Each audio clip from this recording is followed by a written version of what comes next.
Will you raise your right hand? Do you swear to tell the truth, the whole truth, and nothing but the truth to help you God? I swear. And can you introduce yourself to the jury?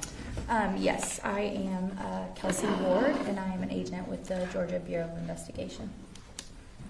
And what region of the Georgia Bureau of Investigation do you work at? I work at the Athens Regional Field Office, which is Region 11. What, I guess is Bexar County one of the counties that Region 11 covers? It is. Okay. And is that one of the counties that you're assigned to work with? It is. Okay. How long have you worked for the GBI? I have worked for the GBI approximately 5 years. What do your duties at Region 11 entail? So we are a request-only law enforcement entity, which means local agencies reach out to us and ask us for assistance, and we assist them with their investigations. In your capacity as a special agent for the Georgia Bureau of Investigation, did you respond to the Apalachee High shooting on September 4th? I did. Where did you first go when responding to the shooting? I entered the school at the base of G and I Hall, if I remember correctly, which is over near the guidance counselor's offices. And what did you do there? I met with Special Agent Nick Johnson, who was at the end of one of the halls, and we began to do a secondary clearing of the school. And when I realized there were plenty of law enforcement personnel doing that, I went to the atrium to assist with organizing that clearing with one of the Bexar County investigators. Okay. After you completed that task of organizing the clearing and finishing the clearing, where did you go next? I was asked to travel to Colt and Colin Gray's residence in Bexar County. And where is that? It's located at 896 Harrison Mill Road in Bethlehem, Georgia. And is that in Bexar County? It is. What were you assigned to do there? I was asked to conduct an interview with Colin Gray, which is Colt Gray's father.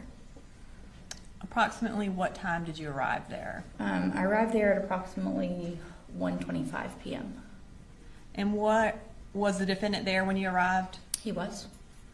Did you ask to speak with him? I did. And did he agree to speak with you? He did. Where did you first encounter him? He was sitting on the tailgate of his truck in the driveway outside of the garage area. And what was his demeanor like when you first encountered him? He was calm. He was sitting on the edge of the tailgate, just looking around the yard. And were you wearing body camera that day? No, so the GBI doesn't use body cameras, but I was using my digital recorder. Okay.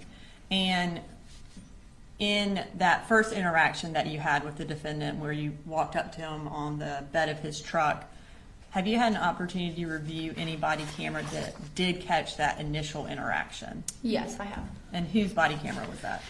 That was a Bexar County Sheriff's Officer deputy named Anthony Townsend. Okay. And in reviewing that camera, was it a fair and accurate recording of that initial interaction that you had with the defendant? Yes, it was.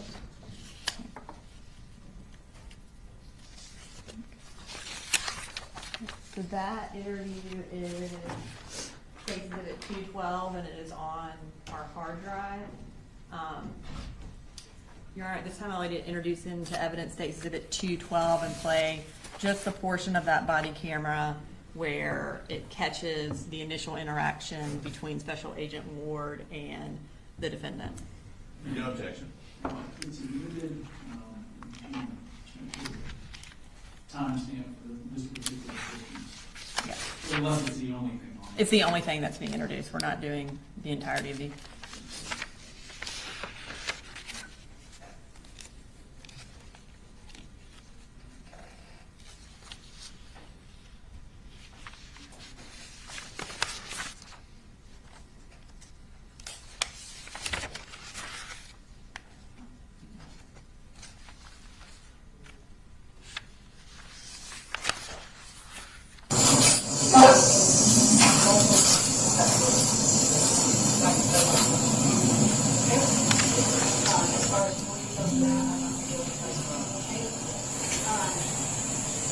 Is this okay if I sit here? Would you like to sit in my hallway so that we're personal?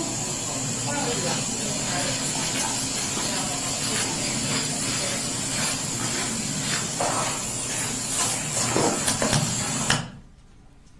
Okay. Where did y'all end up going to speak with them? I asked him right then if he would like to move to somewhere that was quieter, more private, since there were multiple law enforcement personnel on scene. And we moved to my state-issued Tahoe, which was parked in the driveway. And who was with you? Special Agent Amelia Maddox.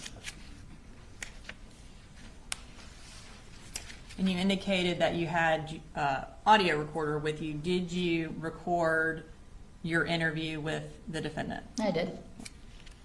Approximately how long was that interview? It was approximately an hour and a half long. And have you had an opportunity to review that interview? I have. And is it a fair and accurate reporting of your interview with the defendant on September 4th of 2024? Yes, it is.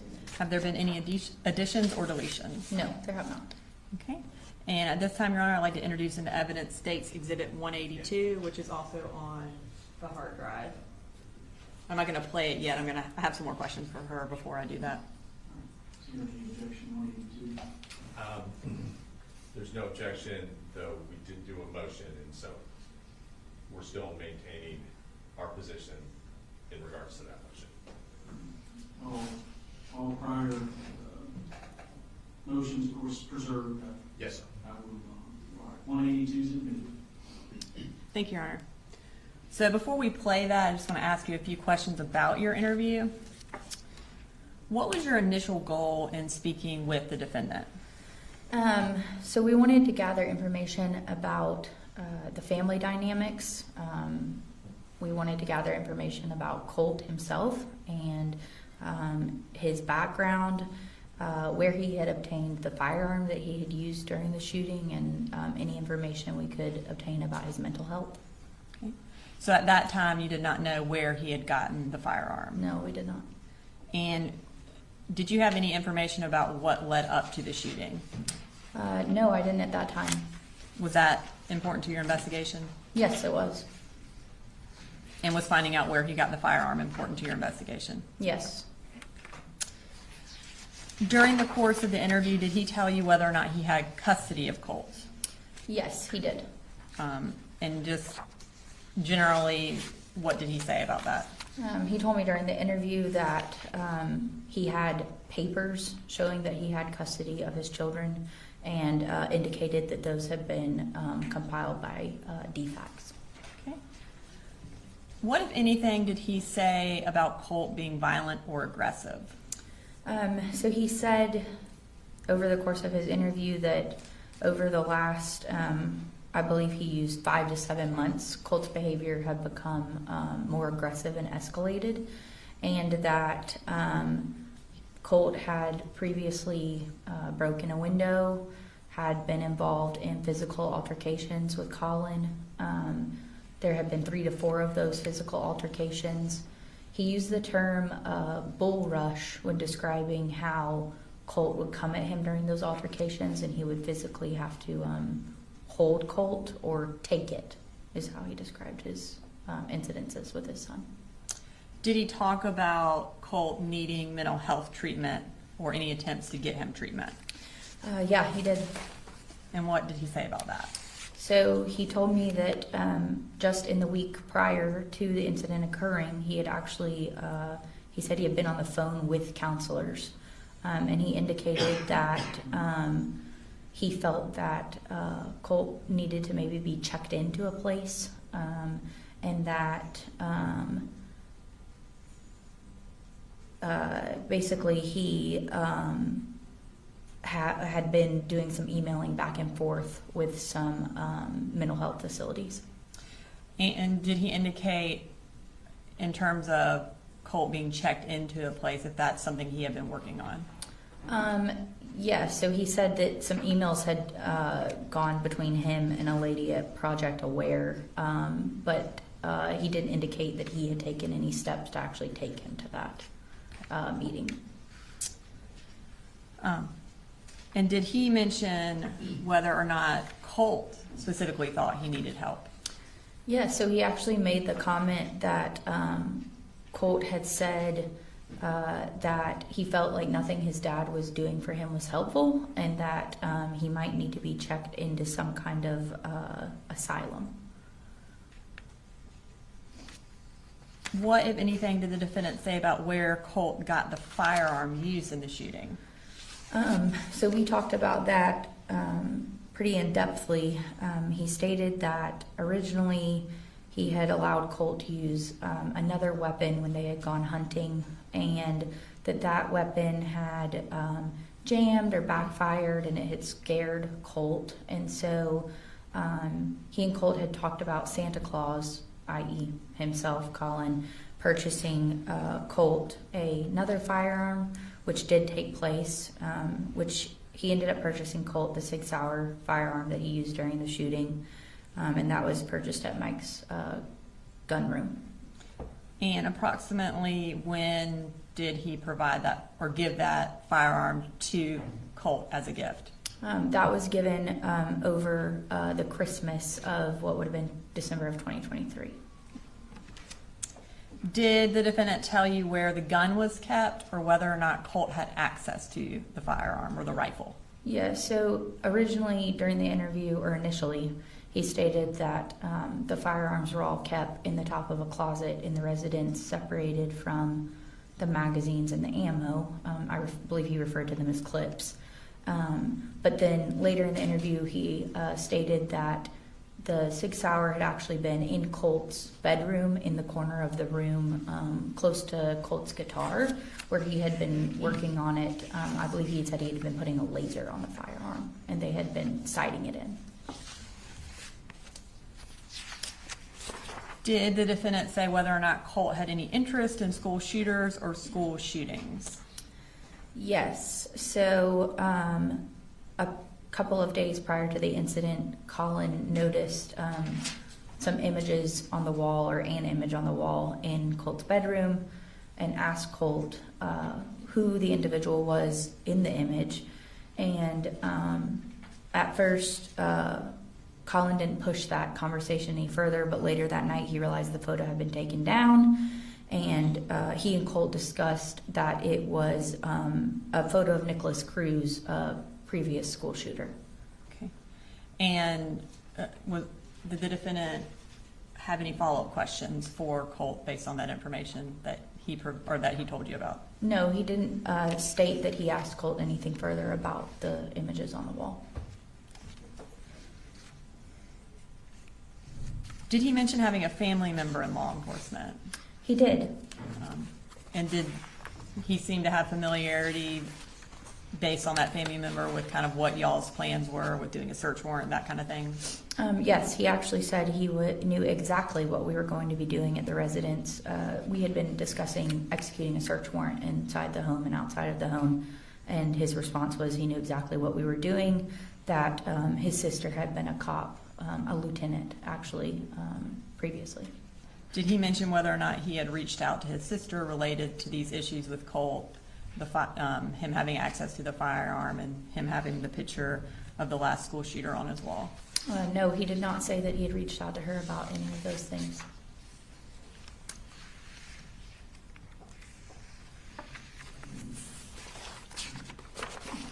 Okay, so at this time, I'm going to go ahead and play the audio recording for the jury.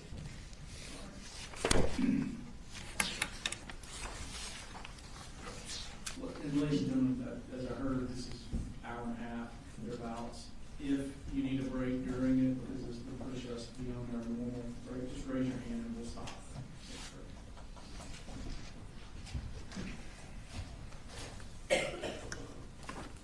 This is Agent Ward. I am going to be attempting to interview the father of our subject, Colin Gray, at his residence, 896 Harrison Mill Road, Bethlehem. It is approximately 1:28 p.m. on Wednesday, September 4th, and Special Agent Maddox is going to be assisting me in this interview.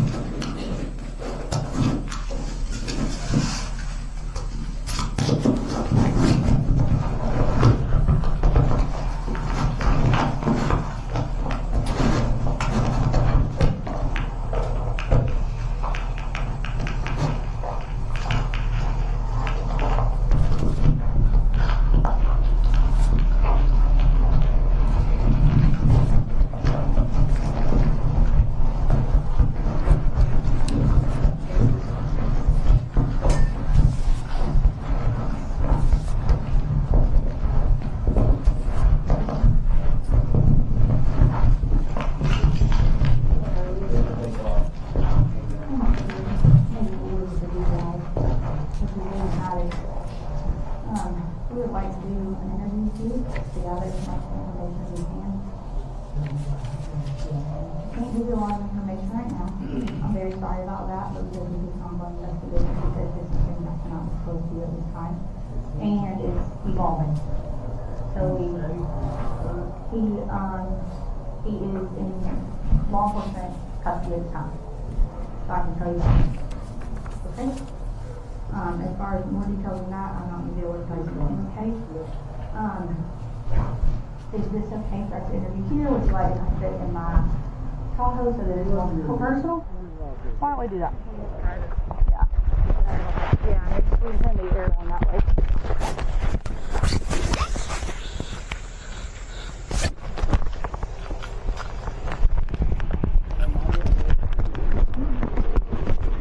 Next door to the middle school. Okay.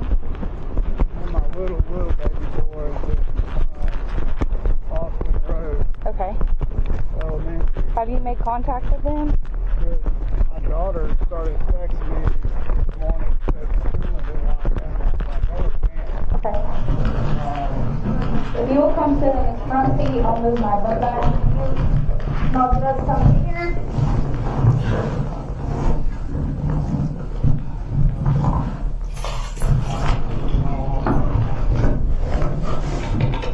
Turn this on so we can hear conditioning.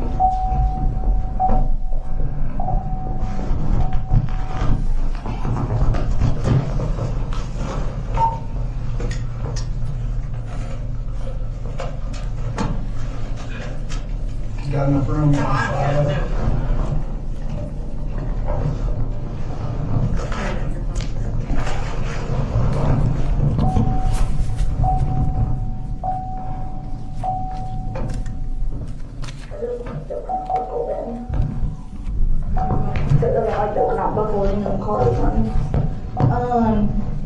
So like I said, just kind of tell me about your family. Tell me about Colt. Kind of tell me about the dynamics at the house. So, Colt, Jenny, and Colin Jr. We live here. Just those three and me. We originally, all my kids were born and raised in Statham. They were all born in Athens. We had a big farm in Statham a few years ago.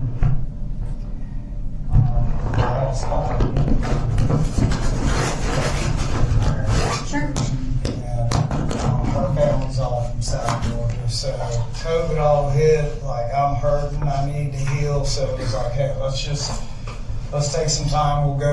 We'll stay down there. Her grandmother passed away. There's a family house down there. I said, so I can heal.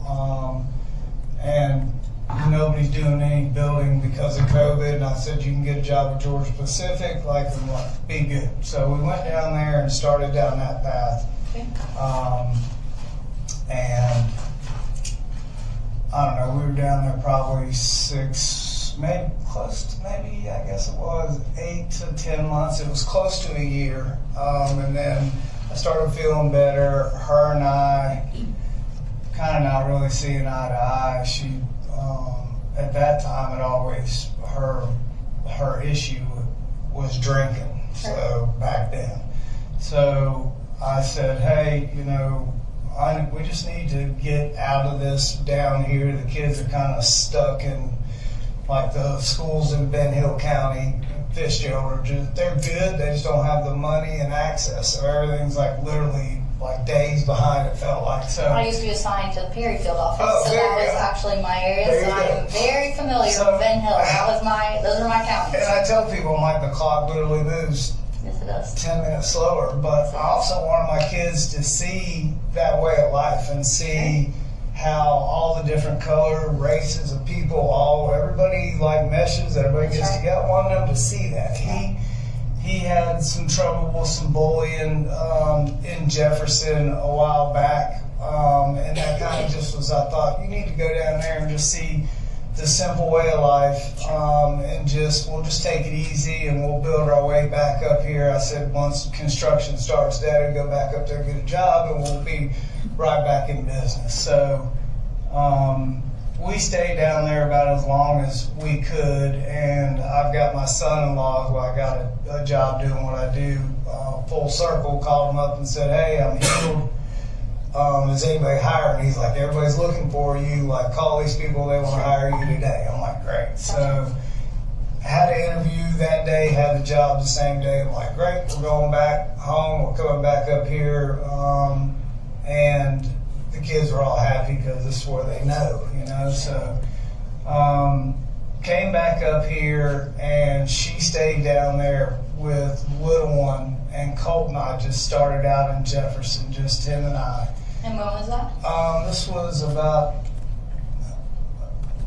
probably about a year and 4 or 5 months ago, and that's kind of where the bullying with him kind of started a little bit. Okay. And He was already at the high school then as well? no, he was at Jefferson Middle School, so he was in 7th grade at that time. Gotcha. So talked to some people like, hey, what can we do? Went up to the school multiple times, sat down with counselors, principals, like, look, hey, Colt is real reserved. He's not he's kind of super shy in crowds. He doesn't he's just not that hell-raising kind of kid. I said, but somebody is continuing to kind of bully him at lunch. And so this went on for probably 2 or 3 months. And finally it would get better for a day, and then it'd be right back to the same thing. And he is a very smart kid, but once he gets off task, he's like off task, you know. So grades are taking a beating. I'm like, look,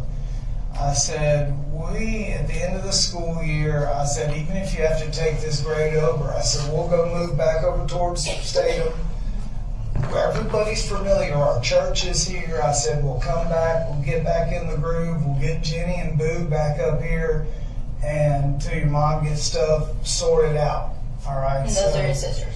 That's his sister and his little brother. And his little brother, yeah. So at that time, I thought it was still just her having issues with drinking, and we'd been up here for 6, 8 months, maybe, like I said, it might be that year mark. Mm-hmm. And I wasn't down there every day, but what was happening was she got mixed in with the wrong crowd. I don't know how, but I had a phone call from her mother, said, hey, look, Marcy is kind of riding on the wrong side of the road here. I'm worried about who she's with. And I'm like, do not let the kids around there. If you thinking what she's doing is drinking, it's still in my mind was drinking and driving. So what it ended up being, we find out, I get a call. Colt and I just had moved to this house, been here a couple of months. DFAX calls me at like 2 o'clock in the morning, and I'm like, hello. Mm-hmm. She was like, I need you to come down here right now and pick up your 2 kids. I'm like, it's like 2 o'clock in the morning. I said, okay. I said, but it's going to take me 4 hours to get there. She's like, oh man, where do you live? So we went through this whole thing. I'm like, tell me what's wrong. I said, I can hear your voice. What is happening? She said, just like this, I can't until you're face to face and you sign a piece of paper. Like saying you're their dad. Right. So I'm thinking, okay, she got a DUI. Okay. So I hung up the phone. I said, look, we got to go down there and get your brother and sister. And he was like, I told you, Mama doing things she shouldn't be, riding the roads all hours of the night. So him and her had a rift down there, obviously. So that was part of the reason why we were just going to let them kind of get calmed down. Yeah. And if the 2 older ones the little ones wanted to come up here, then that was fine. We're just going to try to make it to that summer, right? So we get the call, we go down there, I meet her, I'm like, okay, we're at church parking lot, 7 o'clock in the morning. I'm like, what are we doing? What is going on? She said, just trust me, I'll tell you when we get there. She has to sign this paper and blah, blah, blah. So long story short, we get there, go in the house, and I still, I'm like, what do we do? I have no idea. She goes and gets the kids, they're all happy to see me. Junior, pole vaulted across the couch. Oh, please take me with you. I was like, okay, hang on, I got to talk to these folks. Sure. Yep. So I'm like, in my mind, I'm like, okay, get to it. Well, hopefully she didn't wreck or hurt anybody or anything like that. It's like, okay. So we signed the paperwork. She said, we did a hair follicle on you, Mrs. Gray, and it came back all this opioids and Adderall, and I'm like, and she said a high level alcohol, and I'm like, yep. And she goes, and the biggest thing, and I've been doing this for 25 years, and I've never seen a level this high. She goes, is the meth. And I spun around the chair, and I'm like, what did you just say? And like, she looked at me, I'm like, did you just say meth? I'm like, what? I like lost my mind for a second. I'm like, our children are down here. That's it. We're done. We're leaving. She's like, hang on. You got to sign some paperwork. I'm like, I'm leaving. She's like, hang on. She said, you have went through the whole deal. You have custody of your kids. You're in charge of who sees them and when. If she wants to see them, it's going to have to be permission only. And she was like, well, who grants permission? It was like, Mr. Gray, and it'll be visitation supervised. And I'm like, and she's going through all this, and I'm just sitting there looking at her like, we've been married for 14 years, almost 15. And I'm like, she's an engineer with a degree on the wall. Like, I have nothing. I've worked my ass off to get to where I'm going. I'm like, you know. So anyway, we get in the car and we come back up here, tell the kids, like, look, we're going to get your mom help. I can't do what I want to do. I have to show them the right thing. I wanted to snap them like, you figure it out. But I just told them, like, listen, your mom messed up, but we're not going to leave her. We're going to help her. I said, Dad just started his job back here. As soon as the insurance kicks in, we'll get her sent somewhere to get help. I said, that's what we're going to do. So we came up here, probably 3 weeks were good. Get a lieutenant guest at 2:30 in the morning beating on my door. And I'm like, yep. He's like, can you step outside? And I'm like, I can. I'm like, what's this about? And he was like, we got a call that you went to pick up your kids for fall break and you never brought them back and you won't answer the phone. And I'm like, no. I said, let me get the paperwork out of my truck. I said, here's the paperwork from DFAX. Went through that whole thing. He said, that doesn't matter. He said, I said, it does matter. I have custody. That's what this paper says. And he was we were going back and forth about, like, I'm not taking my kids back to her. Like, that's not happening. So we got that worked out and did nothing further from that. I said, if I've got to come in there and talk to somebody at the office with y'all, I'll do that. I said, but we're not. The reason they're here is because of all of this. And it's a danger to have them around her. Like, so pretty much from that point on is when Colt and his mama had a riff. And once he found out it was meth, he just was pissed. And that was about a year ago? The meth thing was probably about 8 months ago, 8.5, 9 months ago, because she took it to heart, and we kind of found some places, and she checked herself into an inpatient care down there, and I was going to move her up here to Athens as long as it was inpatient so she could see the kids, as long as she was getting better. So they were happy about that, but Colt and her were still kind of at odds. And how old would he have been then? He's, I would say, in the time that the rift started, he was probably about 12 and a half, maybe 13, and it went through 13 and to this point now. No. Yeah. So he's really pissed about how she was doing and what she was doing. That her daddy got involved down there at that house, and like he called all these juvenile places trying to have Colt taken away because he broke a window, just stupid shit. And her dad was trying, just caused a bunch of. While he had been down there, yeah, broken window? Okay. Yeah, and it just caused a big old. I'm like, just hang on. I said, I'll drive down there. I'll get you Colt. We'll come back. From that point on, he just is not like he could just take it or leave it with his mom. So I said, listen, she's in rehab. We'll take this as you want to take it. We're not going to just let her back in the house until she clears some hurdles for everybody, including us. But the other two, little man, the little one, like, he doesn't know the bad. They don't understand. And I can't break into a meth conversation with my 8-year-old. So Jenny is old enough to know. She knows what's going on. And she's just kind of like the neutral one, and doesn't want to cause a rift. And she knows that Colt and her have got issues, and so probably about 5 or 6 months ago, 7 months ago, shortly after we got back from all there, got everybody settled and going. I'm like, Colt, we got to start talking about school.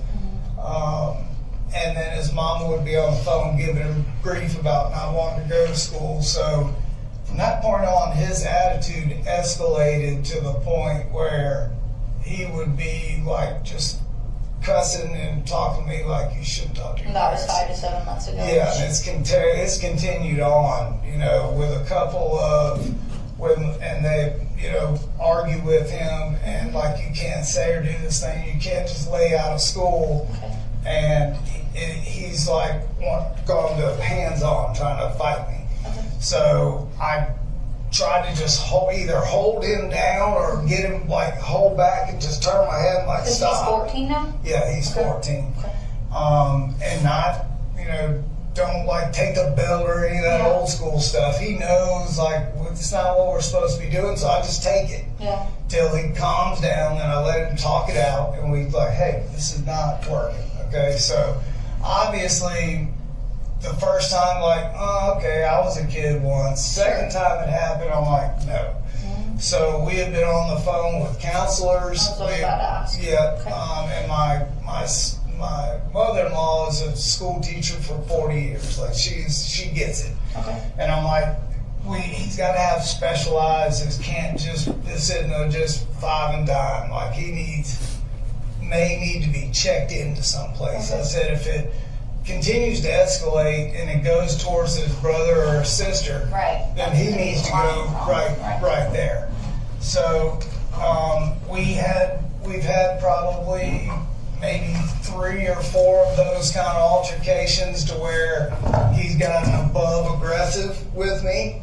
What would you describe above aggressive as? Just to the point where like I can see it, like I can see his face change and I know he's fixing to bull rush me. Okay. You know, and I'll be like, hang on, just wait, and it's too late. So he has physically Yeah. injured you? Yeah. Okay. And I call it a bull rush, Sure. you know. So he'll bull rush me, and like I'll just kind of hold him in place. And if he like the second to last time he hit me in the face, and when he did, he kind of slipped on the ground at the same time, and I just landed on him. I'm like, I'm not gonna let you up till you calm down. Yeah.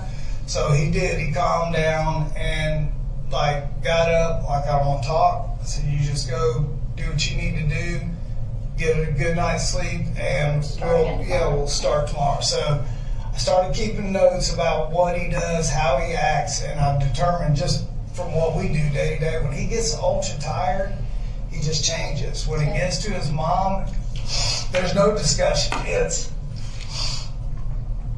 And I just walked in there when I got home because I had this gut feeling, and when I went into his room, I know what happened. I turned the news on, and it was either one laying there or he was one in custody, so I'm aware of what happened.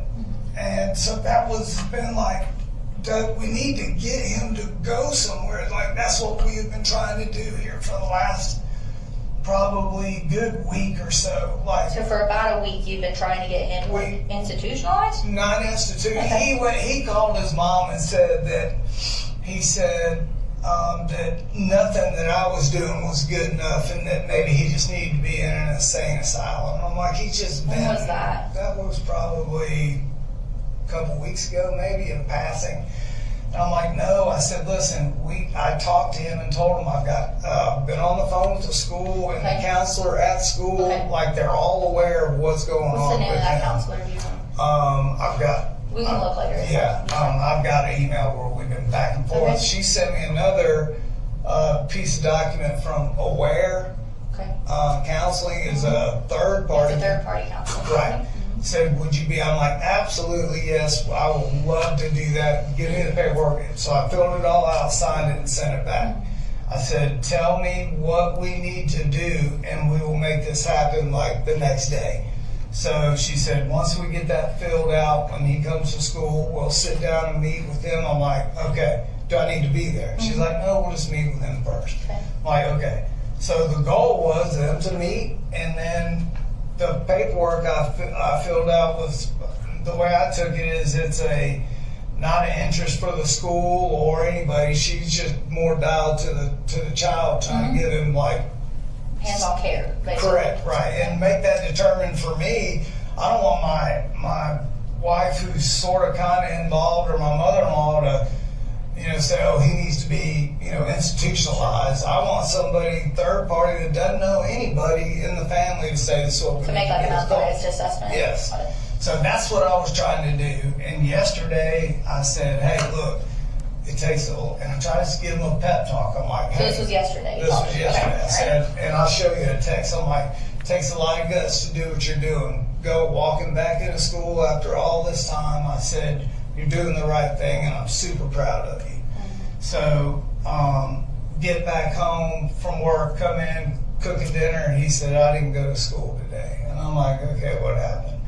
He said, I got dressed, I got ready, he said, I started to walk out the door, he said, and the bus came, I didn't have my book bag, he said, and I said, you didn't feel like going today, did you? And I said, it's not the book bag or the bus. He said, I just don't want to walk back in and have everybody go, oh, look. And I said, well, Colt, I can't go to school for you. I said, I have to pay all these bills. I'm the only one doing all of this. I said, and I'm getting people in there to help you because I can't. And you need to go to school you're falling behind. I said, and there's no left behind, like they're not going to fail you. You're just going to be left in the dust trying to catch up. Right. So I said, let's go to school today. I said, let's get the right people in front of us. That was today. That was today. Okay. And I said, let's make a plan and we'll figure this out. I said, there's nothing, I kept telling them, there's nothing that we can't overcome that you've already not overcome. Right. You've been through a lot and you've done the hard part, So this morning, I can show you the text. I was like, hey, I'm proud of you, what you're doing, everything. It's just a good thing. Just constantly giving them a pep talk. Today, Yeah, if I could take a picture of that. yeah, it's all good. And did you take him to school this morning, or did he ride he normally rides the bus when he goes, so he rode the bus today? Yeah, yes ma'am. So how it works for me is I get up, I get everybody ready, Okay. and then I take little one to school at Austin Road, then I go to work. Okay. Those two catch the bus, and then I'm home by the time Junior gets off the bus. Gotcha. At 3 o'clock. And Junior's the on this one. Yeah. Okay. So I'm usually here when he gets home. So this was today.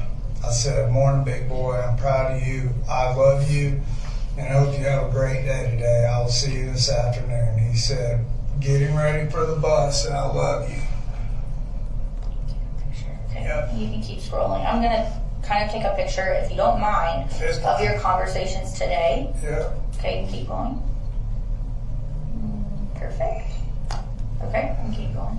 This is where I'm like, something's wrong. Okay. I thought he got in a fight. Okay, keep going.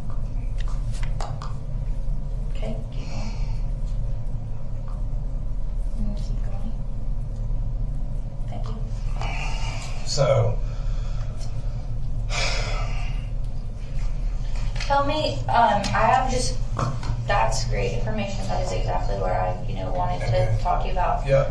I have a couple of more specific questions. Okay. So, I was told obviously there are weapons in the house. Yep. We live in Georgia. Yep. Not Everybody's got them. everyone has guns. Yeah. Tell me about his awareness of those firearms, his Sure. past with firearms, Sure. hunting, Yep. anything like that. So, it originally started with telling him, was like, hey, when I was dealing with all this as a kid growing up, the way I coped with it was deer season. Mm-hmm. I said, Thanksgiving and Christmas, I said, I was in the woods. I said, Nan Gray used to just raise all kinds of cane because I was always deer hunting. Yeah. And I said, so this was last year. I said, so let's try to go deer hunting. I said, we'll get through all this together. I said, your mom and I will take care of it one way or the other. I said, our family will be together. And I'll never stop for y'all. and I'm going to work my butt off. I said, you're going to go to college. I said, that's just how that's going to be. And I said, it's going to be fine. We'll just take it one day at a time. I said, so do you want to try deer hunting? I said, it's the last day of deer season last year. Okay, He so was this was like, last year. yeah, he was like, okay. And I said, all right. He was like, but I don't have a rifle. I was like, I know. I said, I've got some. I said, we got to teach you the way around of a firearm and all of that. And he is like OCD about knowing.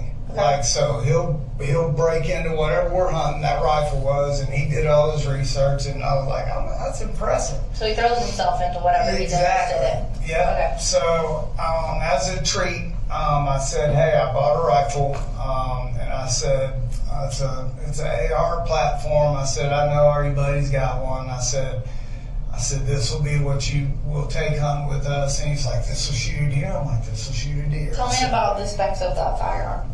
So the one that we took, this is my daughter. Can I answer this real quick? Jenny? Hey, are y'all back in class? Okay, all right, give me a little bit and I'm headed to you. Okay. All right, bye. So that spec of that firearm was a Bushmaster 450, but that's not what he had. I know what he had today. Okay. Because so he shot a deer first time ever in the woods. Okay. It was amazing. It was like, great. I'm like, okay, I'm turning the pay up. Turned the corner with my son.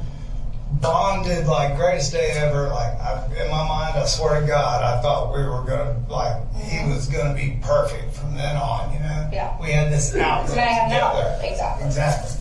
So the only thing is, when he shot the deer, the gun jammed, and we couldn't get the bullet out. It was jammed in there so far that I had to take the top part of it apart, and I couldn't get the bullet out, so I had to point it out the back and I'll take it apart. So the firing pin couldn't hit the bullet. So we got home. Long story short, he was all excited. He's like, but I don't like that gun jam. He said, it scared me, and it did. It blew up a big old flash. I said, you go get our stuff back together. We keep doing good. You're doing good. I said, maybe Santa Claus will bring you one. Yeah, I said, the guy that gave us the 25 acres was trying to get us to come kill a bunch of coyotes because they're killing all these chickens. And I said, Jamie said he wants us to come take out some coyotes this year. I said, Santa Claus may do something different, a different type of weapon for you. So I bought him, the weapon that he had was a AR-15, it was a 223, and it was a Sig Sauer. And that was kind of like his big Christmas present, where I said, this is for you to hunt with, but it's not a toy. He gave that whole speech and everything, and he understands how. And that was his Christmas present this past Christmas, yeah. And so we've gone to the shooting range a couple times just so he learns gun safety. He took the range test with me. Okay. And he understands what weapons are and how it all works. So I don't know where. Where was that firearm kept? So all the firearms are up in my top of my closet in my bedroom. Okay. And all the clips are separated and nothing's loaded. They're all up on the top part of the closet. I bought Colt just as a, hey, I'm going back to school probably a month ago or something. On Amazon they had a good deal on a kind of a red dot scope that he wanted for that thing, so I got it for him. That was last month? At Christmas time was when I bought him that red dot, and it just kept falling off the weapon and he couldn't get it dialed in, so I said, hey, I got you just different style of sight on here. And I said, because you're working hard, you're gonna go back to school. I said, I'm gonna give you this attaboy. I said, we were planning on going to the range this upcoming weekend, actually, because it was the holidays. I didn't want to go up there. I said, so hey, let's get this thing put on there. I taught him, how to do everything, bore sight, everything, just like in deer hunting terms, like that's how nothing, never imagine in my mind where it's going right now, but just bought him like a little laser 223 on Amazon, and it came the other day, so his scope can be bore sighted. Got it. Yep, so we waited till it got dark, and no clip in it. We just went in the backyard, shined it up against the barn. That was last week? Yeah, and I said, just crank it in there, and I said, once that thing's set, I said, we'll go to the range and fine tune it. There's nowhere out here that we can shoot around here too close to the houses. So Where was the ammo kept for that? So ammo used to be in a box that was in my carport right here, and never in the house. And then I brought some of the ammo that we got. I bought for the range. We just bought like bricks of 9mm or the 223 from Academy, and it's all sitting up there like in the top of the closet. In your closet. Yeah. So all the clips are empty, and any kind of boxes are up there in the left-hand corner of it. Okay. All right. And that's where that would all be. There wouldn't be in his room. Like he wouldn't have. He would have probably the last couple of nights. He was working on his AR on that bore sight, so nothing ever loaded in there. So it was laying in the corner of his room, actually. The weapon was. Yeah. Okay. Yeah. All right. But you would say, as far as like his school attendance, personality, becoming very aggressive with you, has started approximately a year-ish ago, and got worse in the last 5 to 7-ish months. I'd say that's Would you fair. say that's when he started communicating with his mom via phone more, or? And what was, so is she in that, like where is she now? So she's down staying with her mom. She's still down there? Yep, and they're actually driving up here. Now? Because after all, and I left out this part, sorry, after all that with Lieutenant Guest, a couple days later she shows up here unannounced. Okay. Beating on the door and was like not supposed to be here by letter of the law. Okay. Made a couple of threats. Kids are in the house. It's all publicized. They couldn't find her for 3 or 4 days, and the mom asked if they could ping her phone, and it was up here somewhere. Gotcha. So we were all kind of worried about it because she wasn't in her right mind. Cole's pissed about that. Gotcha. And then y'all can look in Barrow County because they ended up, she said something about Walmart in Barrow to her brother. Gotcha. And I said, that's where she's at. And I said, what picture do you have, blah, Sure. blah, blah. Ultimately, when I got there, I was talking to the attack officer. He's about 7'5". Okay. I forget that guy's name. Okay, I'm sure I can figure it out. Yeah, I was like, you're the biggest cop I've ever seen, and she walked right out in front of us. And when was this? This was probably 6 months ago. That's when she just showed Yeah, up she completely just, unannounced after yeah, you did right wrong. after that, Night we got the call on with her out- defects. with Yeah, defects. that was like, Gotcha. all that happened in the next week or so. Okay. She was up here, and they found her, and all kinds of stuff in her car, and all Gotcha. shit, and they arrested her right there. Oh wow. And they put her into Barrow County. So I'm like, he was, the kids know all of that. Sure. There was no confrontation between Them and her, yeah. Yeah. So Colt being the oldest, he's pissed about that, and then Sure. his biggest thing is he really, none of us, I'm not making light of it like I can, but he just cannot get by. I can't either, but I can't let them know that. Sure. The meth charge, like a big deal. I can't get my mind wrapped around it to this day, you know? And it's just like, Has Colt, so yesterday, I know he said he didn't go to school. When he got home, he realized he hadn't gone to school last night. He told you he hadn't. And then, was anything more unusual today when you talked to him last? No. Like, nothing any more than just the normal kind of Colt behavior he's had? just normal stuff, and I'm trying to pull up what I said to him, because I just felt like this morning when I was getting Boo Boo ready for school, I turned on his light and I said, "Hey, make sure you please go to school today." I said, "It's very important." I said, "I need to get these counselors involved, and I can't do it until you go." He's like, "No problem." He goes, "I'm sorry." He said, "I'm gonna go, don't worry." I'm like, "Okay." So this morning leaving, I thought I made a good connection with him. I know he's gonna go to school, Right. and everything is gonna be He's gonna meet with okay. the counselors and all Yeah, that at least stuff. just get in there, be accounted, like not absent, because I told Sure, him, like, just be present at the school.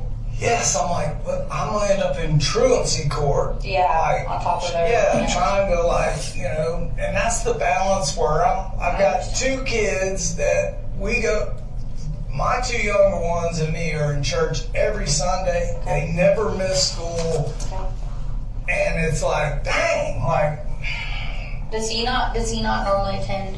he won't go to church with us. Okay. Does he have any other extracurricular activities that he does, or I said this gun stuff seems to have been a positive thing as of It recent. was a It's like something positive for him thing. to put his mind Yeah, into. There's a couple of things that I learned more about my son, and like I was so like we were building momentum. That's why I'm just like stunned. Yeah. Is obviously the outdoor stuff, but man, that kid is so gifted musically. Okay. Like I bought him a guitar. Like, yeah, we'll see how long that lasts. He took it, and I had to go buy him another like really nice guitar because. Like he can rip it, like he can hear a song and play it. He's that good. He can read music, and I'm always like, Colt, Yeah. this is a great thing. He's obviously really yeah, smart. Just like, hey, nobody can just sit No one down can and do that. this, Yeah, you know? I think it's a really good Yes, thing. and the second thing that he, like, I buy him a new computer tower, like $400. Come home from work, it's in 3,500 pieces on the floor. What I'm was like, that? what are you doing? He said, I'm rebuilding my computer. I'm like, There's no way, Colt. I'm like, look at all those. I came back, long story short. Not only was it working, he swapped out all these graphic cards. He's like, I did this and that. I was like, where did you learn to do this? Okay. He said, I just kind Picked of, it up. yeah. I'm like, Colt, you have so many gifts. Okay. Like today, I say the same thing every morning. I'm like, hey, Yeah. you got a lot of natural gifts, a lot of talents. You're a handsome man. I said, let's go. I said, come on, we'll get through this together, Colt. I said, there's nothing we can't do together. Yeah. Like, come on, please. I'll do whatever I have to do for you. Tell me about his friends. Like, who are the names or people that you hear, or does he? There's nobody he has ever been like friends with. Okay. And now what or who he's talking to on the computer, he pretty much kind of keeps that under wraps. Okay. I've never had a reason to go in there and like grill him about. He's never done anything that caused you to feel like there needed to Correct. be any extra Correct. monitor on that front. Yeah, yeah. How about his phone? Does he have a phone? He Obviously, does, he does. You've been yeah. texting him. I bought a Walmart pay-as-you-go. More Pay-as-you-go. Yeah, this is like the carrot I use for my kids. What kind of phone is it? It's like it's not an iPhone. Not an iPhone. I got an iPhone. It's a It's a smartphone or something. yeah, it's a Samsung Okay. Galaxy. All right. Yeah. Have you noticed him being on his computer or phone more in the last couple of weeks, more than usual, or No. just more focused on the gun the last couple of days, or is that pretty No. normal since you got it from the door? For the probably last week, like the gun, he hadn't even like. Once we got that little bullet in there and he bore sighted it, he just put it back over there. And the didn't really do nothing. His big thing was he broke 2 strings on his guitar, and he said that he needed his guitar because he had met somebody and they were playing like not jam sessions, but they were sharing like back and forth licks on the guitar. And I'm like, okay, so I got that guitar string the other day and fixed it, but there's not been like, you know, in fact, that's like one of the things I'm continuing talking to him is like, hey man, you know, like I love hanging out with you and everything, but you know, you need to like make some friends. And you know, I was trying to get him to go deer hunt with us this year, so I got a guy I work with whose son's a couple years older, but same thing, you know, I'm just trying to get him out of the house. He's kind of a, you know, he's a not in the crowd type of person, you know, he just, like, if we go to the grocery store and it's like slam packed, he'll just stay in the truck. Okay. So he would prefer to be kind of a lone wolf, you would say, or lone, he's not going to be the guy that's bumbling and making a ton of friends. Yeah, no. He's more of a focused kid. I mean, that shows in the computer, the music. Right. I mean, those are all very specialized, oriented tasks. Now, if he had a couple people sitting there that shared the same things, he'd be chatty catty. Sure. You know, if it's something he's interested in, exactly. knowledge about. Okay. Yeah, but he's more shy than he is like anything else. Good. All right. And when did you get home today? Tell me that. So I was at work, and you said you work where? I'm sorry. I work for Kevin Price Construction Okay. out of Athens. Okay. And I'm building fire stations right now, so in Forsyth County. Okay. So I was up on the roof this morning, and my little girl texted me and said 3 people at the high school got shot. And I'm like, oh no. I said, well, everything will be okay. And then she said, I'm scared. I said, it's okay. I said, did you talk to Mamu or your mama? Meaning, she usually will call her grandmother. Sure. And I'm trying to bridge the gap between her and her mom, but she's kind of pissed at her mom too. So she said she was talking to Mamu. And I said, how did you know that there's people dead? She said, people are just saying TJR, TR, I don't know what that means. She said, she misspelled there. I said, what does that mean? She said, there, with a star. I said, have you talked to Colt today? She didn't answer. I said, she said, are you coming to get me in school? And I said, yes. And she said, thank you. So. Okay. When he left this, did you see what he was wearing or anything like that? No, this morning, well, actually last night, I said, hey, I ironed this shirt and this zip-up jacket for you because it's going to be a little chilly in the morning. Okay. So that was pretty much it. Do you have cameras or anything on the house, or are you aware if people come and go during the day? Like your kid? No? No. Okay.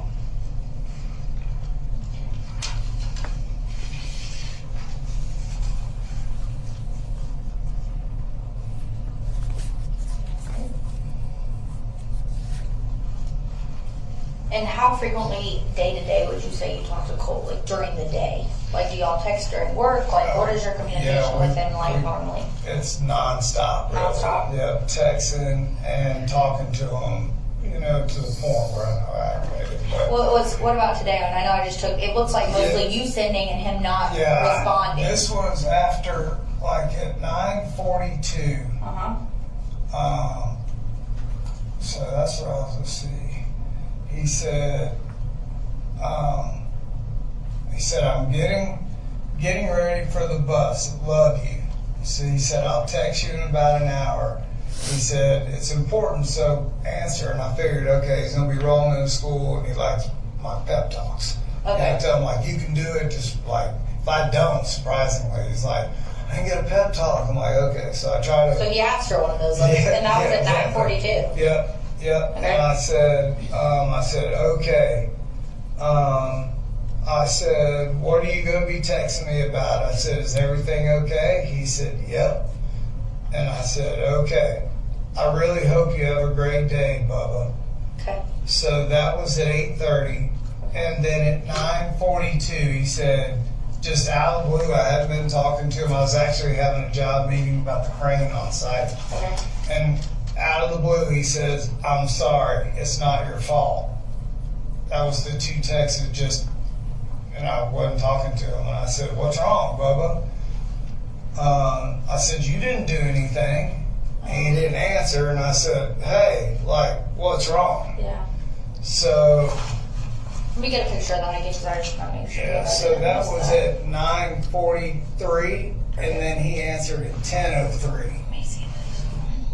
Do you want to try to get the times in there? Yeah, can you pull it over to the left for me, just so I can? Oh, hang on. Sorry, Yeah, I know there you're you go. busy. Perfect, thank you so much. Yep. And Was that his last text to you, though? That this was was, yeah, this is where it went green, because he said, no, I love you, Jenny and Colin. That's when I jumped off the roof. I said, something's wrong. Yeah. And he said, you're not to blame for any of it. And I started climbing down the ladder, telling my people, I've got an issue, I'm leaving. Yeah. This is what you have to do. I'm responsible for like a bunch of people on the job, and I've got a huge crane there today. So I'm trying to fire orders out to everybody to make sure they do what I need. And by the third one of these, like, it's clear, Yeah, you like, I know can tell something's something not wrong. right. So I'm like, Bubba, please tell me you're okay. Colt, please call me. Son, like I don't know what it was. And I thought, okay, his mom came up for a visit, and they had a little bonding, and they dyed his freaking hair. When was that? This was like a couple weekends ago. Like, he wanted to, and it was kind of funny, except for he's got brown hair, like chocolate colored hair, and he came out with the worst, like, I'm like, you look like Kurt Cobain, like, got stuck in the dryer. I was like, do you like it? I'm like, buddy, it looks awesome, but it was terrible, and I couldn't tell him that, because I'm like, man, it looks great, you know. So Yeah. he just, like, I'm like, somebody must have said something about his hair.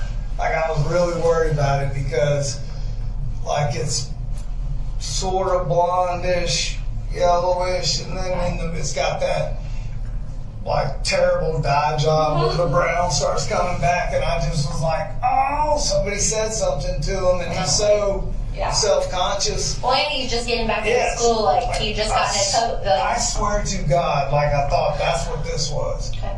I said, and there was a way, in my mind, I was like, please let him have walked out before he smacked somebody. Like, I thought he went hands-on with somebody, because they are ruthless. Like, they're going to say something about his hair. Has he ever mentioned specifically names of people that you thought were bullying him? No names, and it's a very serious topic in our house.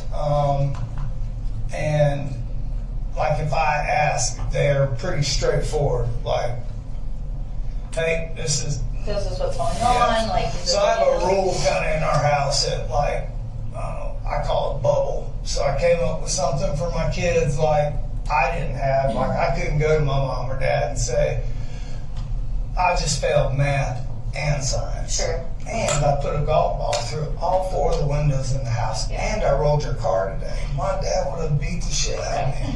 So I created, just to improve communication, a bubble that you step in the bubble, and if it's bad, you need to get in the bubble automatically. We have to agree to 3 rules. No yelling, no lying, and no cussing. You agree to that, I'm not your dad, you're not my son or daughter. What's wrong? And I can't get mad when I get out of the bubble. We just work on the trouble. So I'm trying to encourage them, the bigger the mess up, the sooner I need to know. Not for trouble, but to help.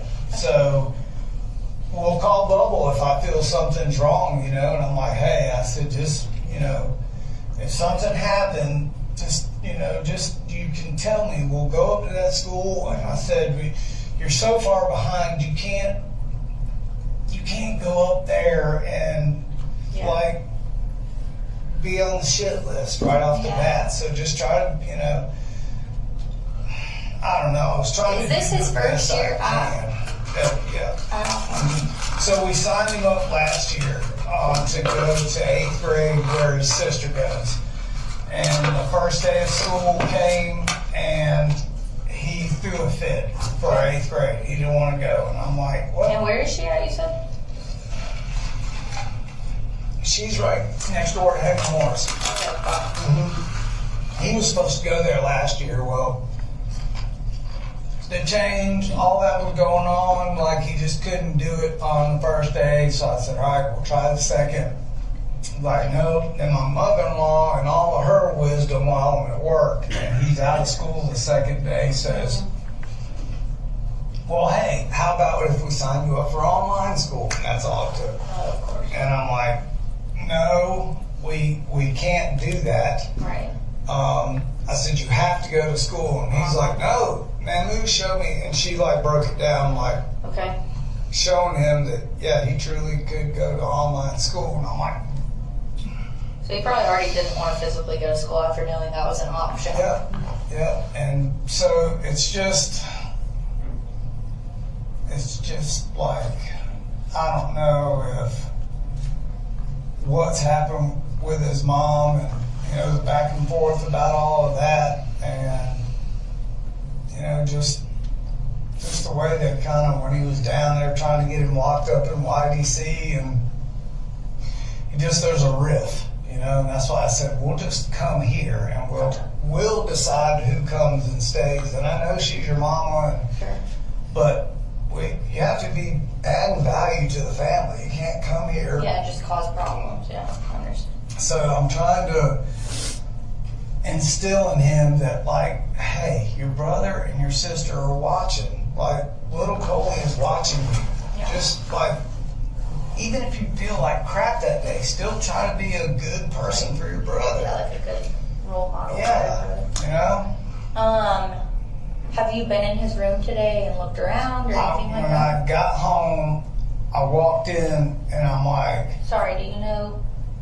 I don't know if that's one of us, Amelia. in that black car, there's 3 or 4. Okay, I was just trying to make sure Right there, that it yeah. wasn't someone that you didn't. Okay. All right. No, so I came home and was like, man, I go into his room and I just had the feeling like, but then I'm like, I'm overreacting. I'm like, there's no way. I mean, how the hell is he going to walk across the yard with a long rifle and get on a bus? There's no way this is him. And by then, his sister's doing what she's doing now, calling her every 5 minutes. His mom and his grandmother, and I'm like, it's fine. Everybody's watching the news. And I said, hell, it's not him. I said, all the guns are accounted for. They're in my closet.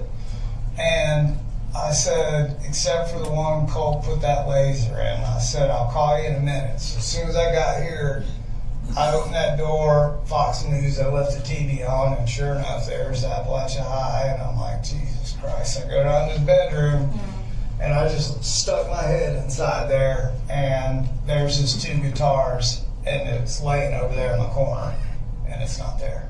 Okay. So I called his mom, and I'm like, how in the hell does he get on the bus? Or is there somebody else involved here? Like, I don't understand. Like, how in the hell, like, nobody's talking to me. I know what happened, and I'm upset and sad, but I'm really pissed because that kid, man, like, this is so wrong. And he is just, he's been feeding us a whole bunch of, yep, I want to get better. We're going to go to the thing and talk to his grandmother. Like, hey. So I just stuck my head in there and called his mom and said, well, stand by. Yeah. I said, because his AR is not here. Okay. And then y'all started beating on the door. Yeah. I'm gonna find out what information I can give to you at this time. And that's one thing I'm gonna try to do for you, because I'm sure you have 9 million things going through your head right now. And I've got to And get you have my other two kids. Yes, so that's important as well. It's the only thing that is like, Okay. it's just a normal, like, I can't believe it's Also, like, though, do you have any follow-up questions? Yeah, I've got a few. All right, what you got? I have a 15-year-old, and I was told, I didn't see it here, but I was told Yes, sir. you need a restroom. Okay, all right, we'll take a 15-minute break. All right. Zoom link interview.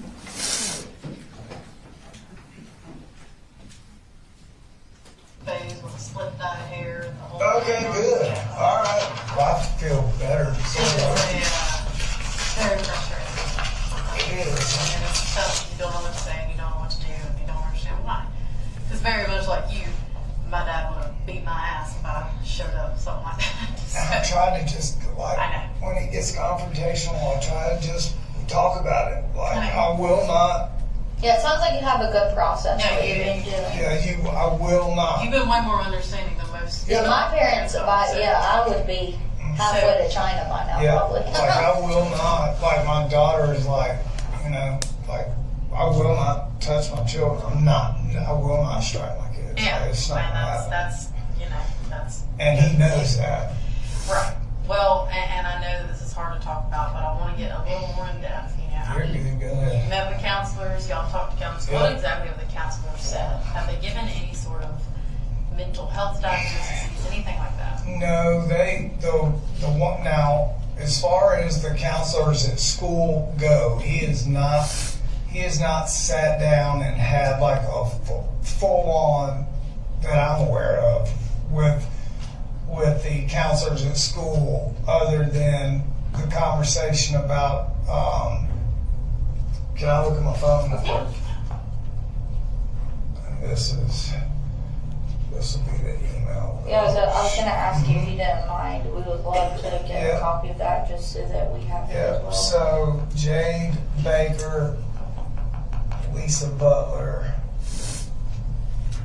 and I'll just forward this to you if you just tell me. Yeah, But if you it's don't all, mind. yeah, it's all good. It's so Project Aware. So they sent me this original email, basically would I fill out paperwork for them to be involved.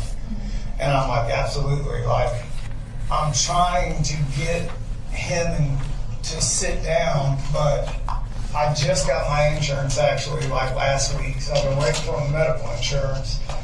And then the lady I thought I was going to take him to doesn't take my insurance, United Healthcare. So this is Lisa Butler sent me this and asked me to fill this out Okay, for Colt.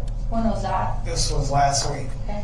So they had this. I filled it out and said, absolutely, I would like expedite. Can we just get, like, I know he needs somebody, not to this level clearly. Like, I know he's like a normal kid and he's dealing with a bunch of crap. Like, I swear to God, like that, this was the last thing, like, it's not even like I get it, he's a hothead, I was too, like that, I'm more worried about breaking windows or skipping school. That's gonna be the worst thing I gotta deal with him, This was and not on your radar. this was not on my damn radar. So, this is the email, and I'll just forward you the last one so y'all Yeah, have I'm it. gonna give you my email so you Yeah. can send me all of that. Yeah. But she was like, what they can offer Colt. All right, and they were asking, was it okay for them? Yeah, no, it's all good. And that's what I was waiting for was, okay, hell, if they're involved, my main thing with them was, if they're involved with the school, does my insurance even matter? Sure. If it doesn't, then let's get him Let's in just that go for like it. right now. So I see that it says anxiety. Is that something that he has said he feels? Yeah, he said he feels anxiety, and you know, I tell him, well, drinking a Rockstar doesn't help Yeah. anxiety. Jittery up. Yeah, so he's, you know, he doesn't drink a lot of those, but I told him, I'm like, if you get anxious at all, this is not what to drink. So When did he last express that to you? he pretty much has anxiety, he feels like every day, Okay. you know, so we're like, the only thing I know to do is like, hey, here's some melatonin stuff at night. I said, just help you to stay mellow and get some sleep. And then, you know, there'll be some weekends where he's up on the computer gaming and like I hear it all night. And he'll stay up all night playing those games with everybody. And, you know, the main thing is not the anxiety comes with what I was telling you was I narrowed it down to sleep. And as soon as he passes a line in the sand, that's it. It's all over right there. Wait, the computers and everything. Have you ever looked through his computer or looked through his phone? No, he keeps everything so like coded and everything because he's afraid I'm going to do it. And I don't know what the heck's on there, to be honest with you, but I always try to keep him thinking that I know what I'm doing on a computer, but he's got all these firewalls and shit where I don't get it, but he thinks I can. Have you ever overheard any of the conversations like with people he's gaming with? Yeah. No, not really. It's always been about, and I've walked in there where he gets all wound up and he's playing I was also about to ask, Call of is he Duty. playing? Yeah, he's playing Call of Duty. So that is that like his go-to, Yeah, at night, if he's up most of the night, he's gaming. and he's using like a computer, Yeah. not Xbox or PlayStation? No, he's got both. So he's got both, so Yeah. he's usually using his computer? Yeah, Okay. exactly. Okay. Going all the way back to 7th grade. Yeah, I know some of the bullying he said started with Yeah. Jefferson. yeah. What was he being bullied about? You know, what was it?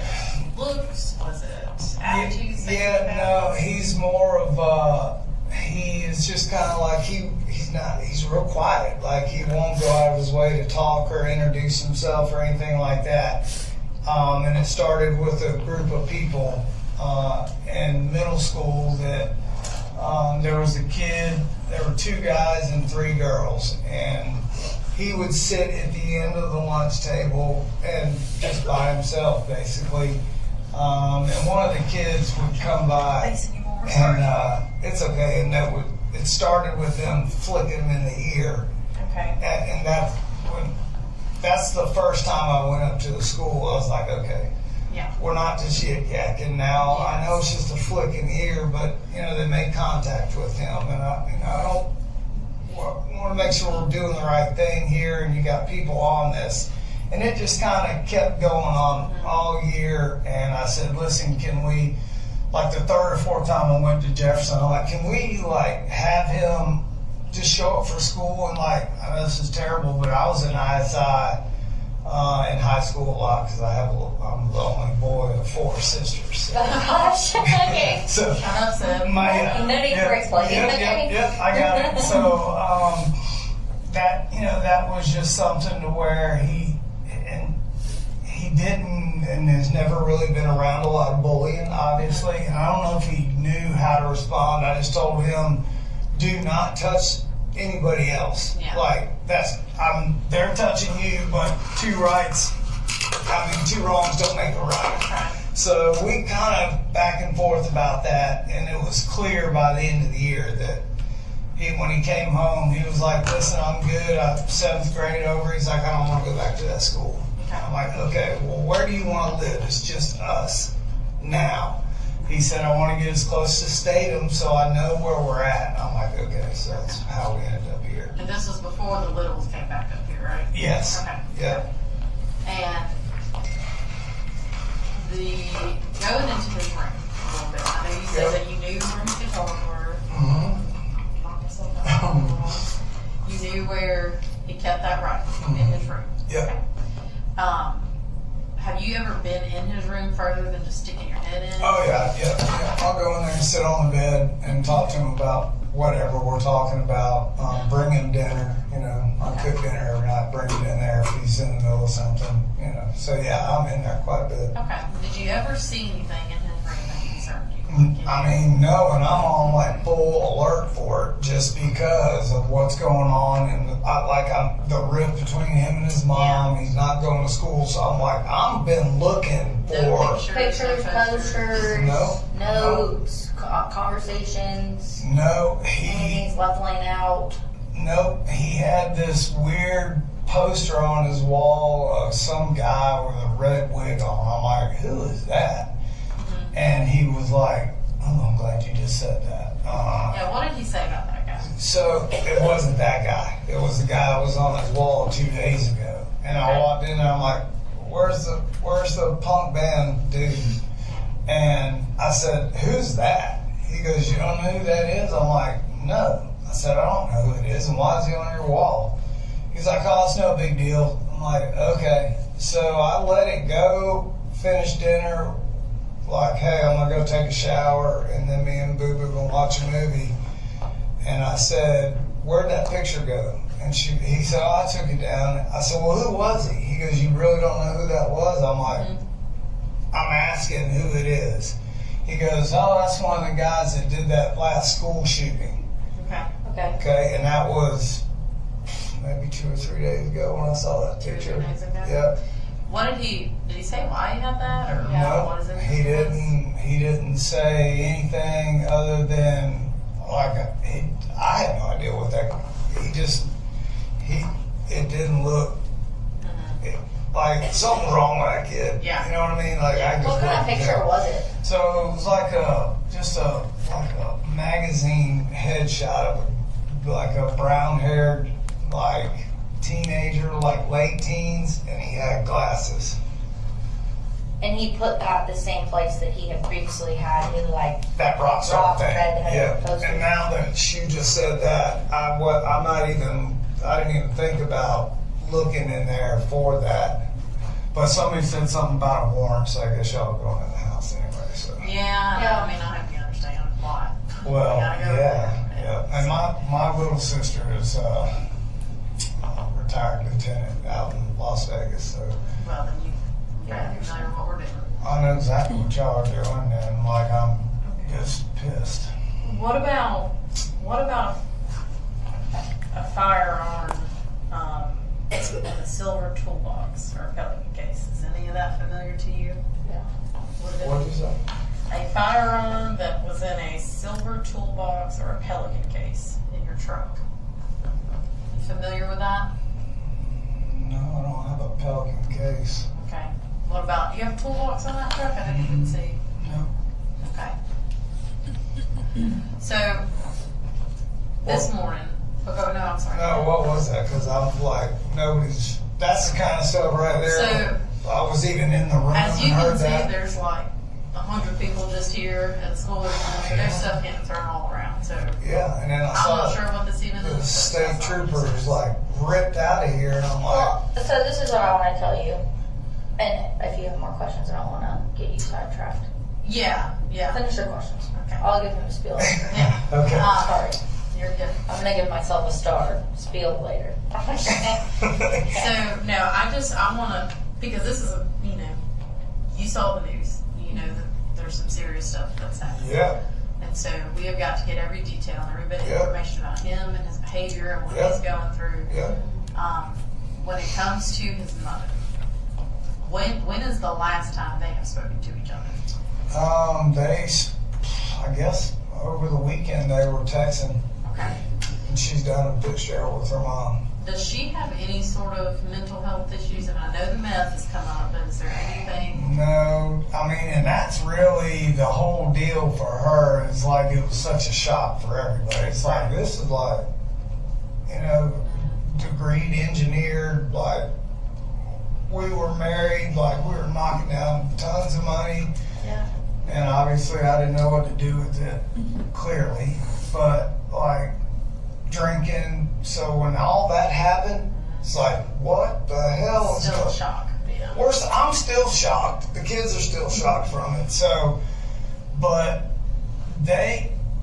Colt does not hold back, Yeah. with his mom. He calls it like he sees it, and where I I couldn't say it. You know, when it was finally like out in the open, Colt was like, I knew it. You know, he's like, but they don't have like a back and forth kind of relationship. It's, you know, she knows him like when to talk and when not to talk when he's in those moods, right?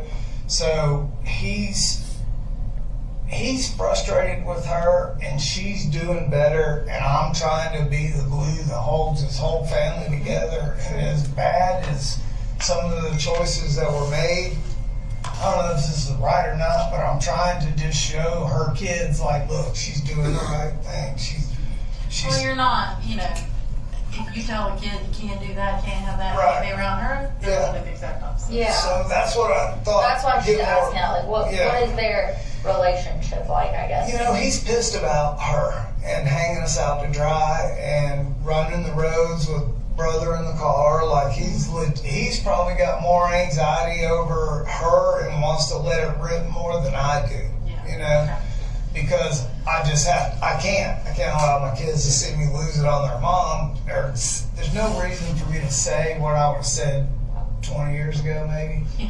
God, I sound old, but now it's like, you know, hell, I don't need to tell you, you know? Has Colt ever been, and I know you said you don't lay hands on your kids Yeah. or anything, but has he ever been physically abused by anybody in the family, at school? No. Was it his mom? Because I know she's down there. Like, did he No, ask him about that? there was nothing to where, now she came up there this last weekend was like, came up with her mama and everything's good, and just to kind of hang out and kind of convince him, like, look, hey, I'm sticking to the guns. I made a promise with you. I'm going to rehab.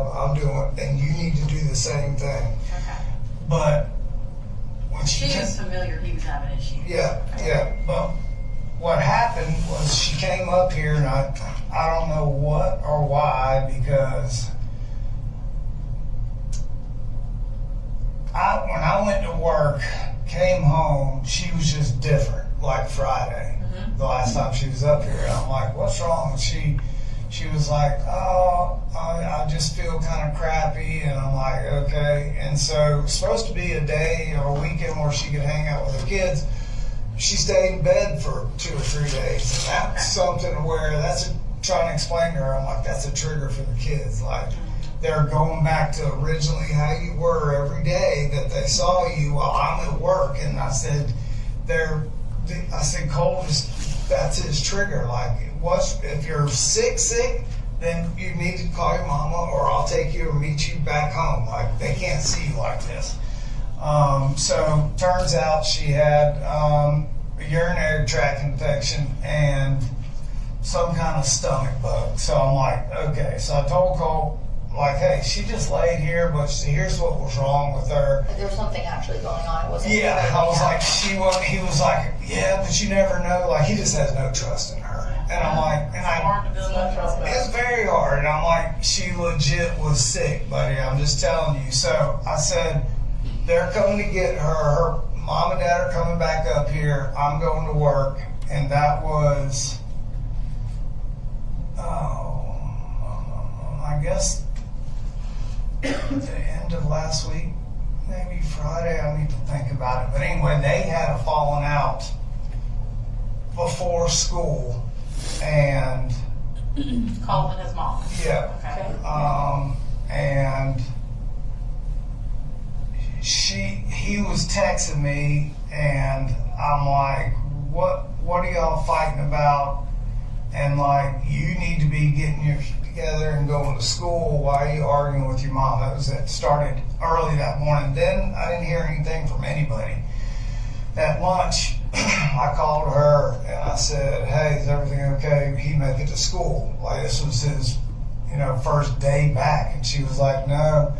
Mama came and picked me up, and Colt was here. And I'm like, no, he wasn't. He was at school.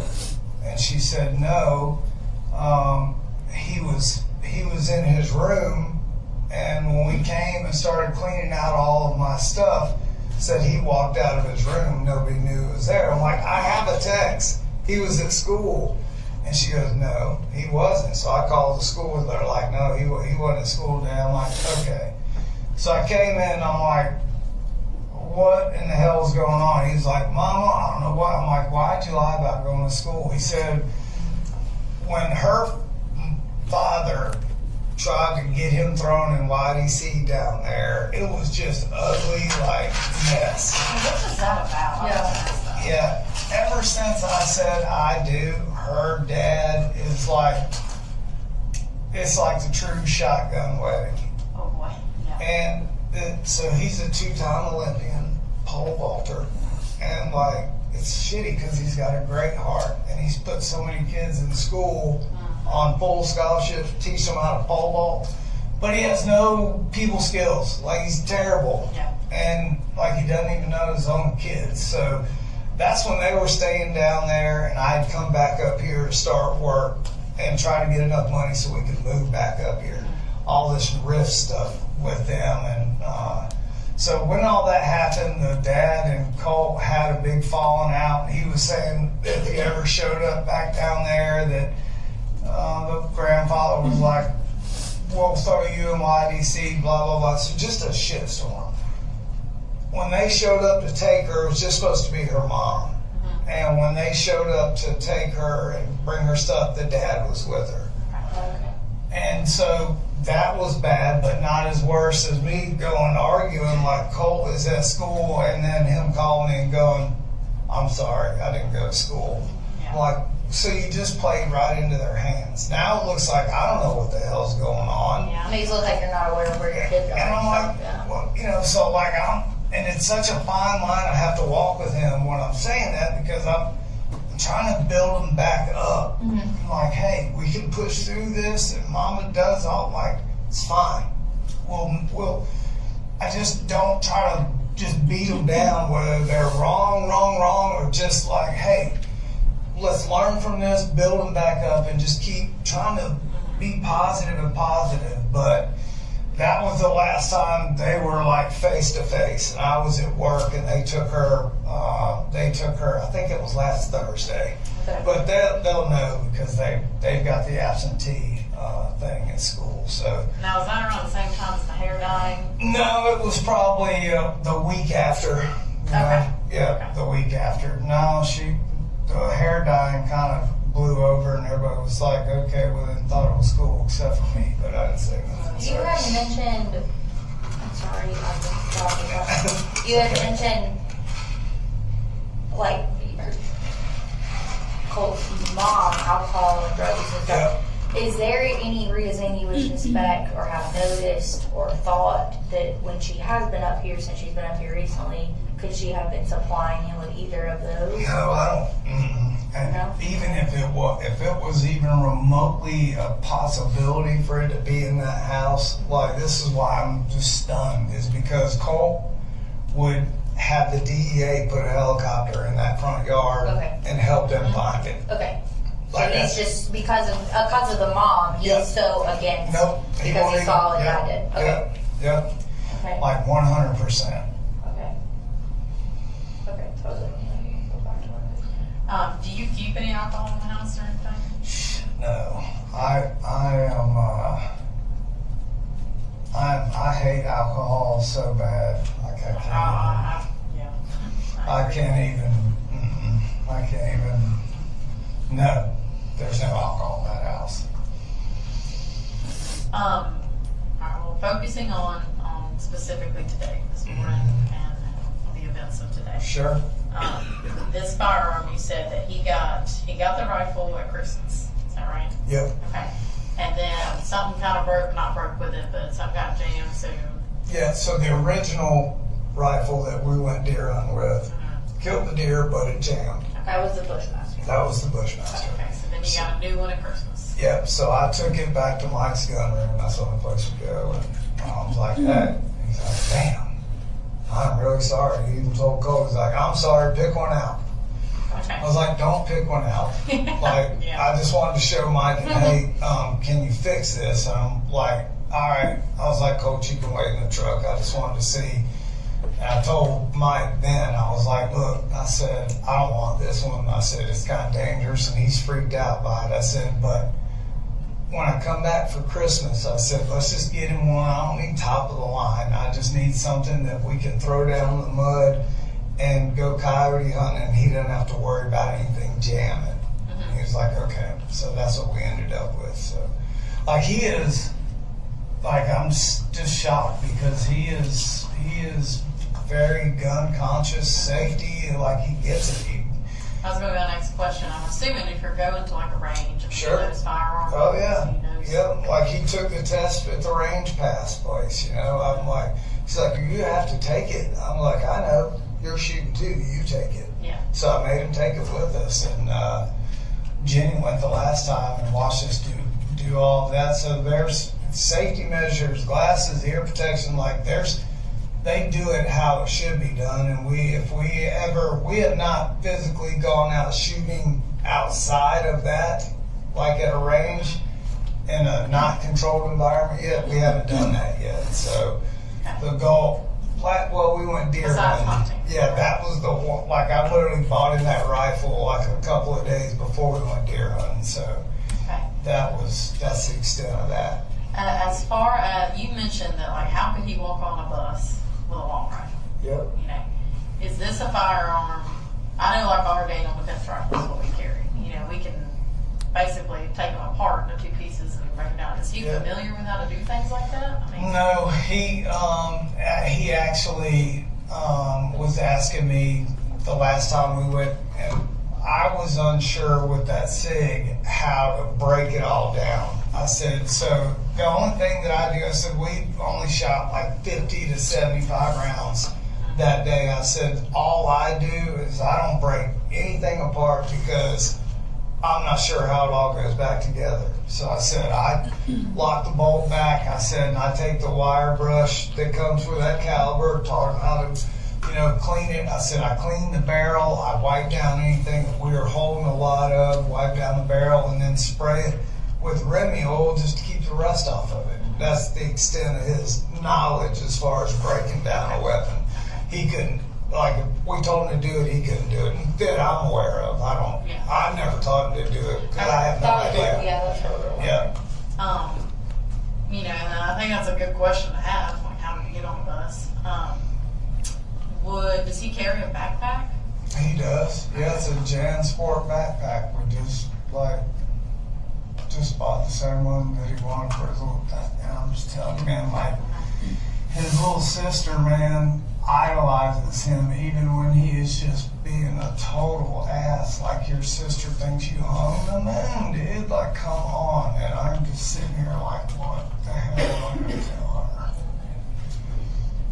As far as, I know you talked about he's been physical with you before. Yeah. Has there ever been any of those instances at school where he's gotten physical with anybody? You're No. aware of? No, and the only time it's ever been that was at Jefferson, and I was called about that, but full-on fights or really even any kind of bullying or chippiness or like nothing like that at school. So Okay. And I know you said he was kind of falling behind Yeah. grades-wise and stuff. Yeah. Have he had any difficulties with teachers? well, so hey man, you should work for the GBI. When you get older, you're gonna be a good one. That just jogged my memory. So very good. So when he went that day, first day or whatever, and he wasn't having the smoothest day, his first initial try back, right? Yeah. So when he came back home, I'm like, hey, I said, what's the deal? I said, is it students? And please tell me it's not bullying. Like, I'm worried about that. And I'm just waiting for him to say, oh, they're giving me crap out his hair. And he was like, no. He said, but I just feel like the math teacher is out to get me. Okay. And I'm like, what the hell are you talking about? And he was like, just the interaction that we had. I mean, it was such a, that is such a left field statement. I kind of felt like he's kind of like, okay. Like maybe there's more to Like maybe my dad's being she's turning into a buckhead Betty. So I'm gonna mess with him. And I'm like, well, what does that mean? Yeah. You know? So I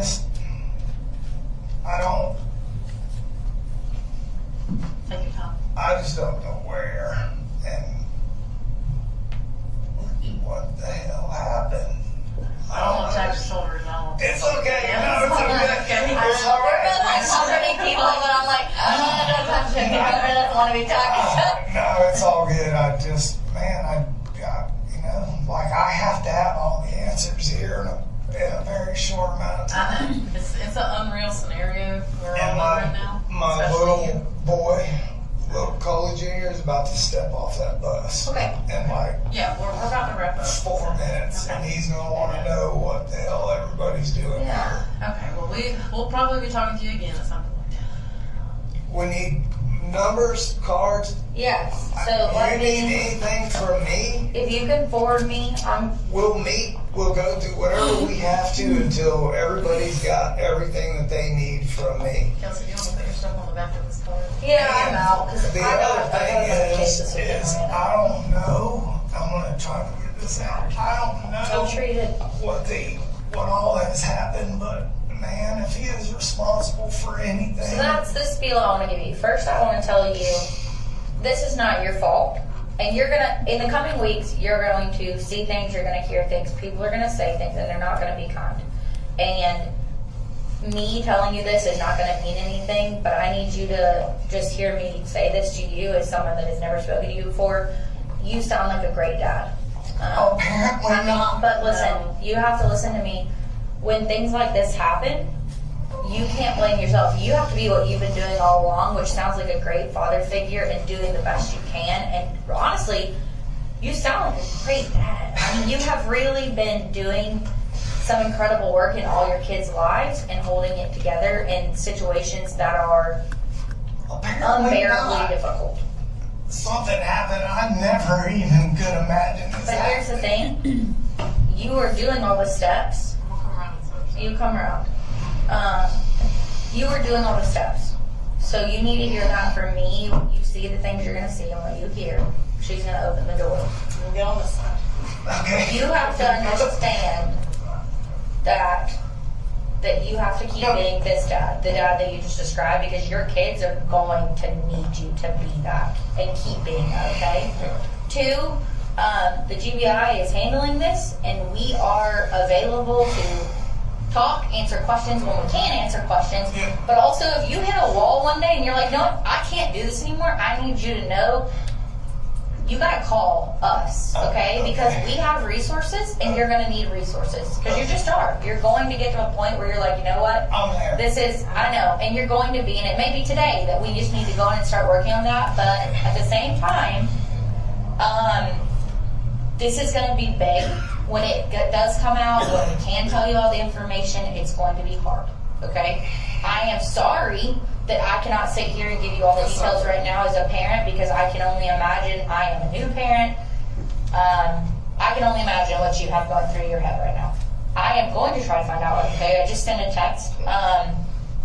But you have to trust that there's a process that we're working, and there are hundreds of people right now that we are having to get information from, and we relay. So there's just a lot of moving parts, and I don't want you to feel like you're being pushed to the side or not I prioritized. just know something bad has happened, and I want to apologize to somebody who don't know who. No, that is not a priority right now. And also, you need to worry about you, and you need to worry about your kids, okay? And getting off the bus and be the parent you've been being. So I'm going to try to get answers for you. I'm putting my phone number on here.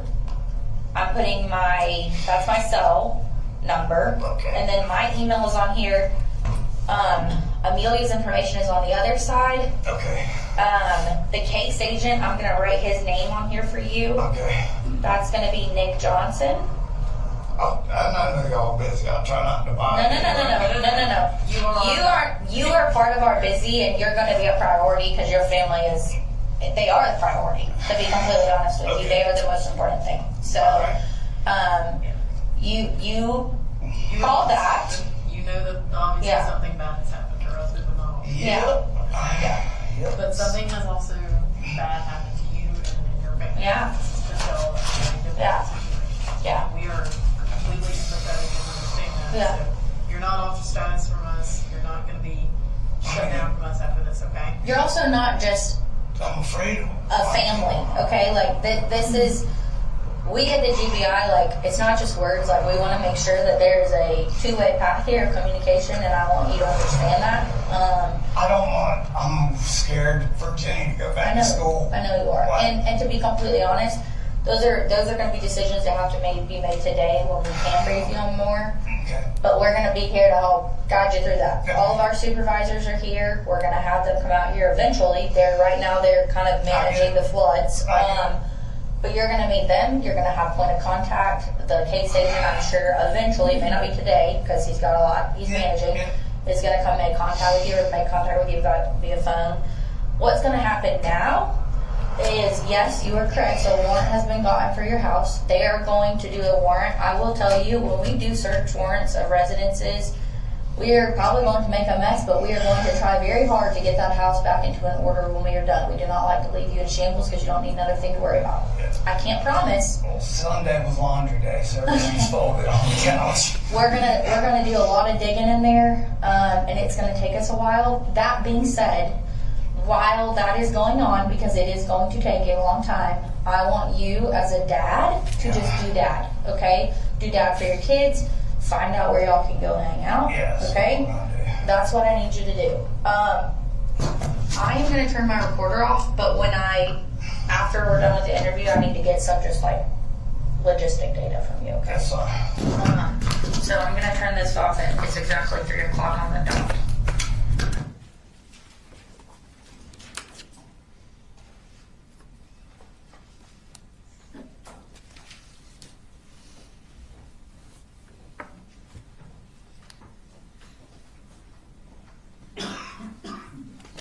You mentioned that once you turn the recorder off, you were gonna have to get some logistical data.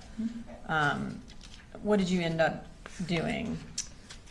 Well, I got his date of birth and that kind of stuff, and then I asked him if we could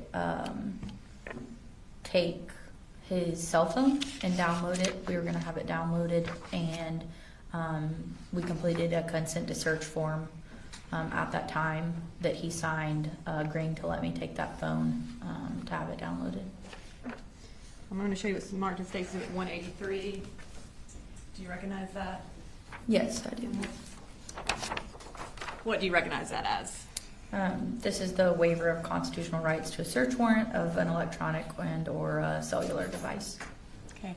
And is that a fair and accurate copy of that consent to search form? Yes, it is. Your Honor, this time I'd like to introduce into evidence Exhibit 183. No objection. All right, 183 submitted. And so that was the one that was filled out by Colin Gray at 3:06 on September 4th? Yes, it is. Okay. So at the end of your interview with the defendant, you said you had to give him a spiel. Is that part of rapport building? Yes, it is. So at the end of interviews, especially in situations like this where the person is emotional, I try to get everyone back on kind of a collected field, because I know that I knew we were going to be needing to make contact with him again, and there was going to need to be a two-way road of communication. So I wanted to make sure that he understood what it was going to be like moving forward. Okay. And so your goal is for him to remain cooperative with you?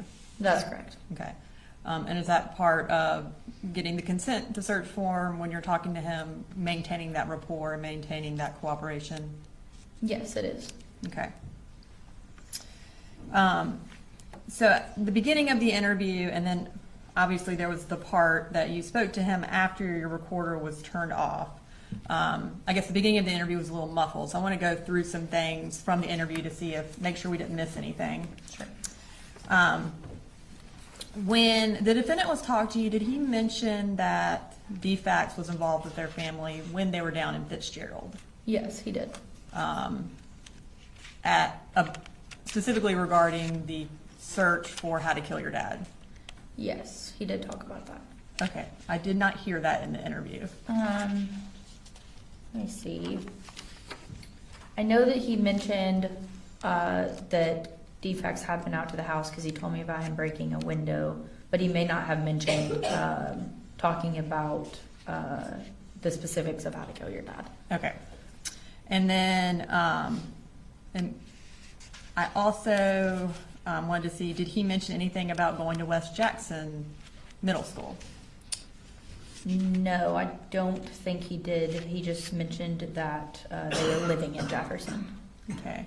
He mentioned in his interview that Colt had never done anything to make him feel like he needed to do extra monitoring on his computer. At any point, did the defendant mention that the Jackson County Sheriff's Office had come out because Colt had threatened to shoot up a school or was being investigated for threatening to shoot up a school? No, he never brought that up during the interview.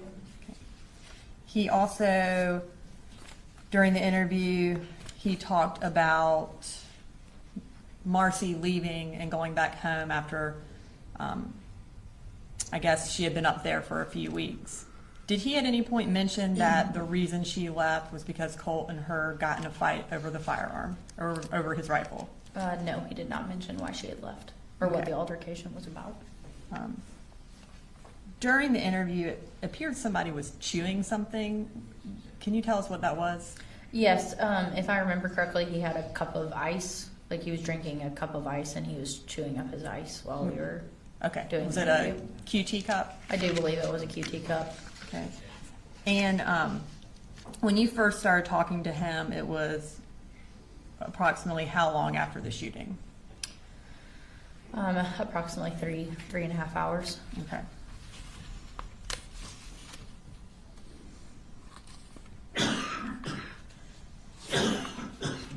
Okay. In that interview, you talked to him about Jenny sending him some text messages.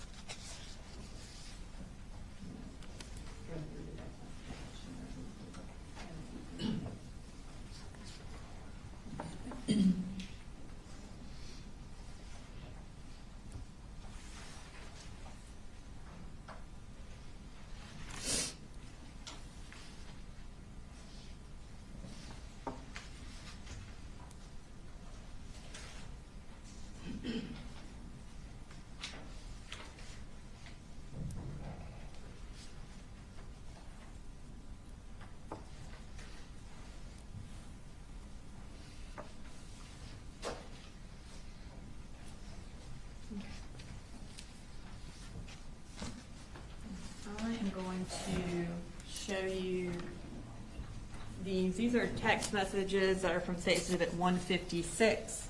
They are from September 4th, and they are between Jenny and the defendant. During the course of your interview, he showed you some text from Jenny. Is that correct? Yes, he did. Okay, so I want to read through first the text that he showed you from Jenny.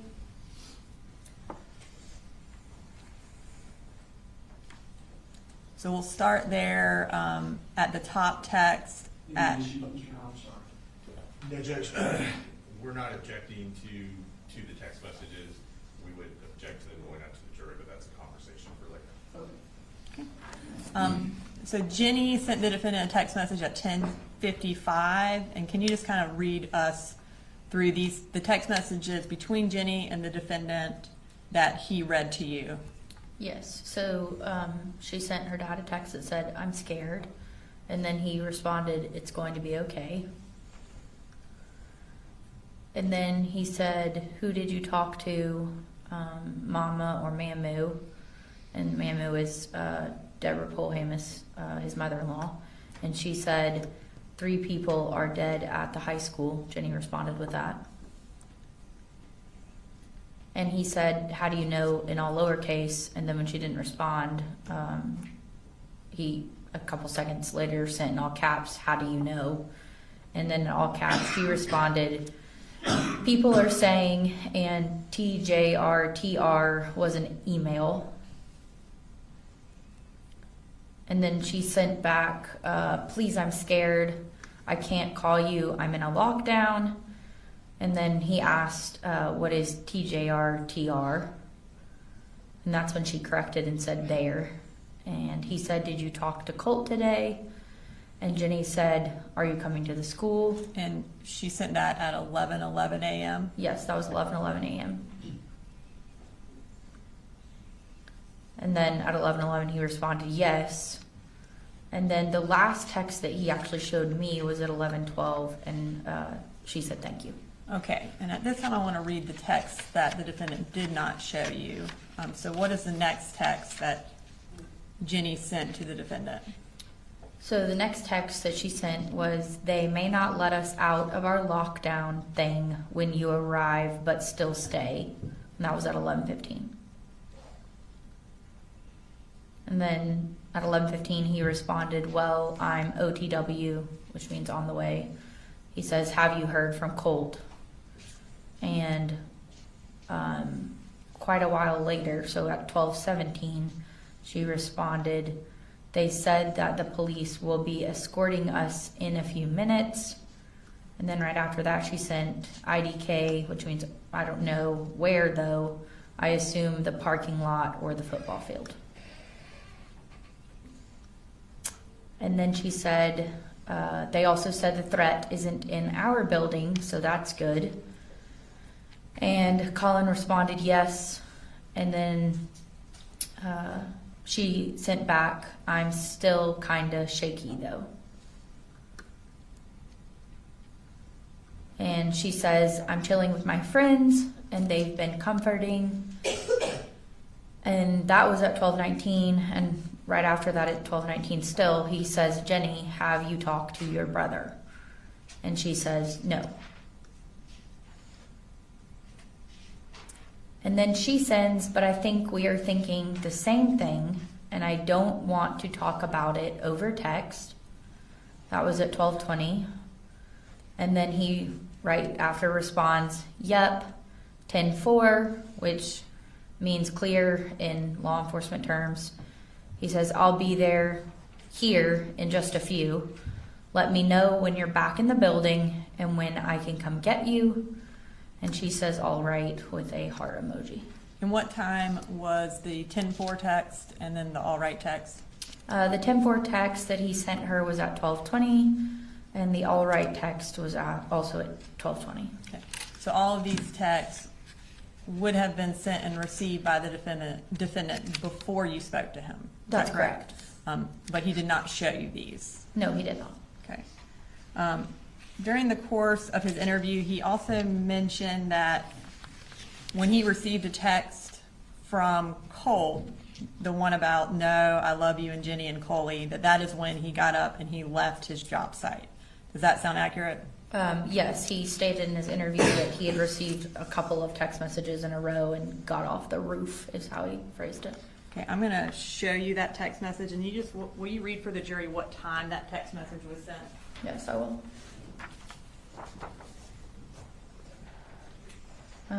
So she sends her dad at, Or that's Colt, sorry. that's from Colt. Colt sent to his dad at 10:03, "No, I love you and Jenny and Coley."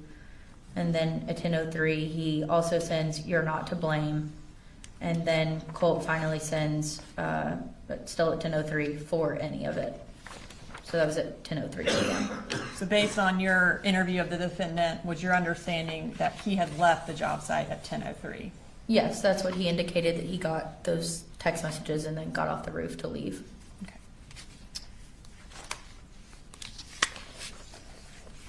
After you concluded your interview with the defendant, what did you do? Right after I concluded my interview with him, that's when I decided that I was going to ask him, since we had established a good rapport, if he was willing to let me take his phone and consent to have it downloaded, which he did agree to and signed in the form that we previously looked at. And that was at 3:06 p.m. And then what did you do the following day? So the following day, I went back to the school first, Thursday morning, and had a briefing with some of the other agents from my field office. And then it was decided that I would attend the forensic interview of Jenny Gray, Colt's sister. Okay. And can you explain what a forensic interview is? Yes. So a forensic interview is a specialized interview process that's done by a specially trained professional. And it's a method for obtaining information from children using open-ended questions. And you ask those in a neutral and non-leading format. And then it's always age appropriate for whatever child's age you're interviewing. And where did that interview take place? So that took place at the Treehouse Inc. in Winder, Georgia. And who brought Jenny to the interview? Colin did, her father. Was Colin the only person who brought Jenny to the interview? Was anyone else in the car to your knowledge? Not to my knowledge, he was the only one that came with her. And then after the interview was complete, did you take Jenny's phone into your possession in order to do an extraction as well? Yes, I got consent from Colin, and he told me that would be fine. And I took her phone. It was a black and color iPhone in a silver case, I believe, and she provided me with the password. Okay. And then after that, did you do anything else as part of the investigation? Well, I turned that phone over to one of the Barrow County lieutenants, and then, yes, in the next couple of days, I conducted some other interviews with some witnesses, and then ultimately I took out warrants for Colin Gray. And do you see the defendant, Colin Gray, in the courtroom today? Yes, I do. Can you identify him by piece of clothing he's wearing? Yes, he's wearing a navy suit with a blue, I think it's striped undershirt. Your Honor, at this time, I would like the record to reflect that the witness has identified the defendant. I don't have any further questions at this time. Yes, Your Honor. Good morning, Special Agent Ward. Good morning. I represent Mr. Gray. I'm going to ask some questions. If I ask a question that's ambiguous or you need further clarification, just let me know. Sure. All right. So, according to your testimony, you first went to Apalachee High School on September 4th. Yes. And after doing a couple of responsibilities there regarding clearing the different parts of the school and then meeting with everyone, you decided to relocate to Mr. Gray's residence. Yes, my supervisor asked me to go conduct an interview. Okay. So you arrived at Mr. Gray's residence approximately 1:25 p.m.? Yes, it was approximately 1:25 p.m. And I'm guessing you were not the first law enforcement officer to arrive at that residence that day? No, when I pulled up, there were other law enforcement personnel on scene. Okay. And at that point, if you know, had law enforcement already gone into Mr. Gray's home?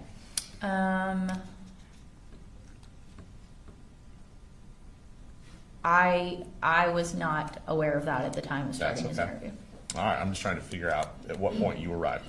So when you get there, Mr. Gray is sitting on the tail of his pickup truck. Is that correct? Yes, he was sitting on the tailgate of the pickup truck. All right. And we saw your initial approach, and as you said, GBI agents don't wear body cams, so that was with someone else. However, you were able to start a conversation with Mr. Gray when he was sitting on the tailgate and ask him if he wanted to make a statement. Is that correct? Yes, I approached him and asked him if he would be willing to do an interview with me. Which he said he was. Yes, he did. Okay. And we heard it. It was a very long statement. He sounds like went in the car with you and Special Agent Maddox. Yes. She sat in the second row, and then I sat in the driver's seat, and Colin sat in the passenger seat up front. Okay. And then one of you had a digital recorder in order to audio record the interview. Is that correct? Yes, I did, and I was taking it out of my folder where I had carried it over, which is why there's all that noise. Okay. And just to kind of, because there was a little bit of noise, just to kind of hit some of the high points, you asked Mr. Gray if Colt had been aggressive or physically violent with him or anything like that, correct? Yes, I did ask about Colt's behavior during the interview. And Mr. Gray told you that there were instances of that had occurred in the last couple of months. Yes. And he indicated, I believe the way he described it in the interview was occasionally Colt would bull rush him. Yes, he used the term bull rush. He could see, Mr. Gray could notice a change in Colt's appearance on his face, and that would be a clue that maybe something was coming to Mr. Gray. Is that what he said? Yes, he stated that he would observe a change in Colt. And then Colt would bull rush him, which, tell me if this means something different to you, but to me that suggests that he would just kind of charge at Mr. Gray. Is that what your impression was, or did you clarify that? Yes, I interpret it to mean that he would run at his father. Okay. And that seems to make sense because Mr. Gray then told you his response in those situations was simply to hold on to Colt, or to grab Colt and hold on to him. Yes. In one instance, he said that he had held on to him until he had calmed down. Until he would calm down, right? Okay. And there were several times in the video, but just since we're talking about this, where or not the video, in the recording, where Mr. Gray indicated that he did not use corporal punishment on the children. Yes, Right. he did make the statement that he didn't lay hands on his children. Right. Or use a belt or anything like that. Yes. Though he did certainly comment that that wasn't the way that he was brought up. Yes, he made that comment. Now, you also asked about mental health, counseling, things like that. Yes. And he told you that he had been looking into getting Colt treatment. Yes, he said he had, in the past week specifically, been trying to get him counseling. And he talked about speaking to someone at his school. Yes, he said that there had been emails. Did he, in fact, show you one of those emails? He did. And told you he had filled some paperwork out to send it to the school so they could get started immediately. Yes, he stated he had completed some paperwork and sent it back. Now, in kind of covering everything, he also told you that Colt had complained that he wasn't doing enough. Yes, he said that he understood that Colt had made the comment that his dad wasn't doing enough for him. And I believe that was to something he may have said to his mom, or he told his mom he felt he needed to be institutionalized or go in an insane asylum. Yes, I understood that he had told that to maybe his mother or someone else who had then told Colin. And Colin's response to that was his impression was Colt was venting. Do you have that I can look at? Where that response? Sure.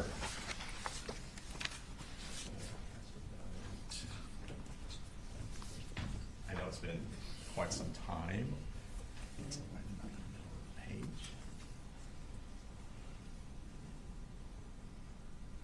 Yes, it says, I'm like, he's just venting. Okay.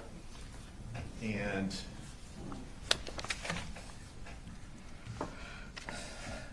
Colin Gray, Mr. Gray, at one point said that he wanted to go through the school because he wanted a independent third party to make an unbiased assessment of Colt. Is that correct?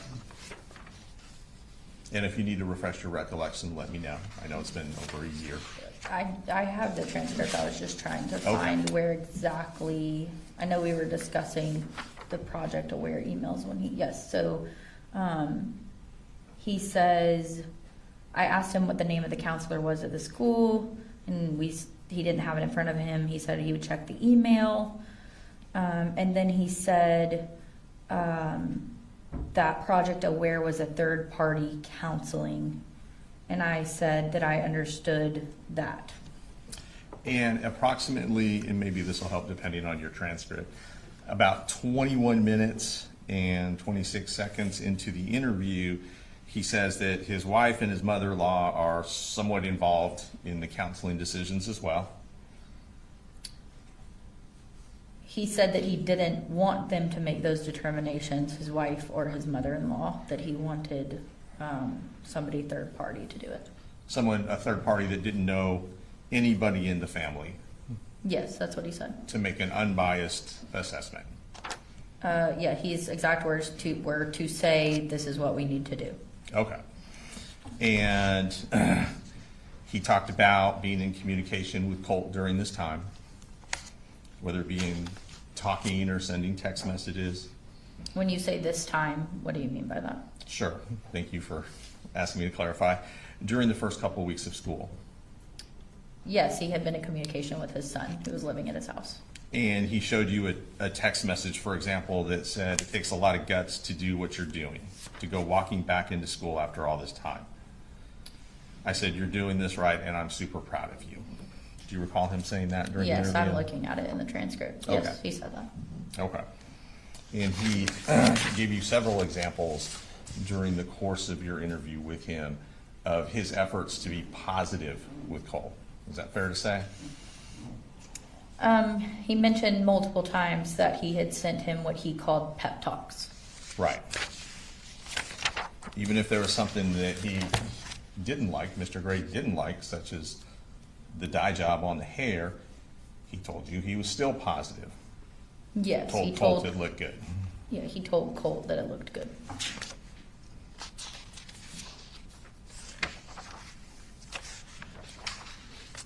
He did go over some issues he had with Colt going to school and taking the bus to school. Is that right? What reference are you referencing? You Sure. say some issues. Sure. So, for example, he told you that the normal routine, he would take his youngest son, personally, he would take his youngest son to school. Is that right? Yes, he said he took Junior to school personally. And then afterwards, it would be up to his daughter and Colt to get on the bus themselves. Yes, that's correct. And he would have already been gone and on his way to work by then. That's what he indicated to me. Okay. And so obviously it sounds like there were some issues with Colt not getting onto the bus Yes. as he was supposed to do. Yes, there were some issues with him actually following through and making it to the school. And he told you that he'd had conversations with Colt about that. Yes, he gave me some example text messages where he had talked to him about missing school. And in the statement, he talked about there could be issues with truancy. Yes, he made the comment that he would end up in truancy court, Colin would, if Colt didn't attend school. And when he referenced the issue in August where Colin Gray referenced the issue in August when his mother-in-law and father-in-law came up to the home, he told you that he had a discussion with Colt about how you're playing into their hands. You're making it look like I don't know what's going on. Yes, I'm not sure that it was August, I don't have the date in front of me, but he did make the Yes, ma'am. comment that it was making him look like he basically didn't know where his kids were at all times. So didn't know if they were in school or not in school. Correct. Now, just to kind of jump forward a little bit, he indicated that he bought Colt a rifle for Christmas, Yes. and that would have been in December of 2023. Yes, he said it was the Christmas prior, so we were in September of 24, so yes, December of 23. Okay. And the purpose of this was to hunt, deer hunting.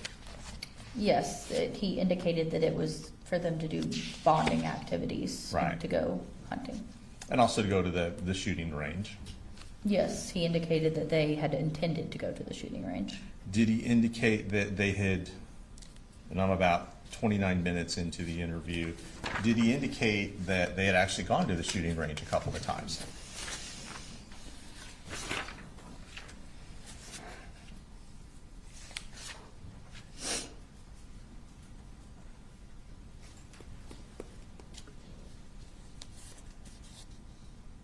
Yes, he said, we've gone to the shooting range a couple of times just so he learns gun safety. So they learned, Colt learned gun safety, they did some range tests. Yes, he stated that they had done a range test together. And at some point you asked him, Mr. Gray, where the guns were stored. Yes. He told you they were stored in the top of his closet in his bedroom. Yes, initially he stated that that's where the guns were kept. Right. In the top of his closet in his bedroom, but then later he changed that statement. Right, we'll get to the second statement, but initially he told you, top of my closet, in my bedroom, clips are separated, nothing's loaded. Yes, that was his exact sentence. Okay. He later indicated prior to school that he had purchased a red dot scope for Colt. Can you give me a reference of where that would be in his statement? Of course. It's almost immediately after he said that he kept the guns in the top of his closet in his bedroom, about 30 minutes and 14 seconds into the interview. Yeah, so he says he bought him a little laser 223 on Amazon so that his scope could be bore-sighted. That was his sentence. Okay, thank you.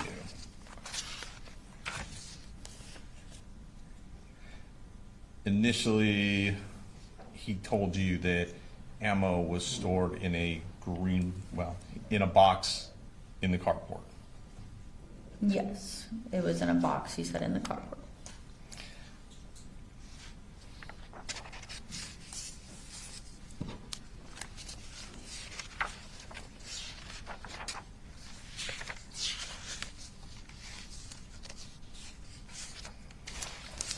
Now, as we move forward,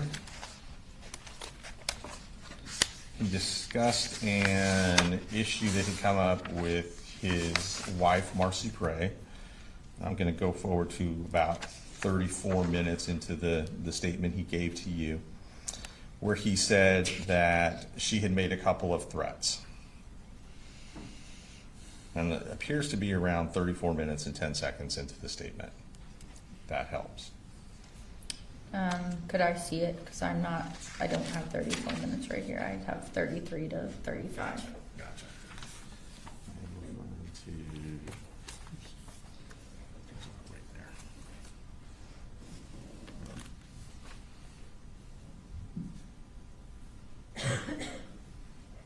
Yes, okay, I see it on my transcript. Okay, thank you.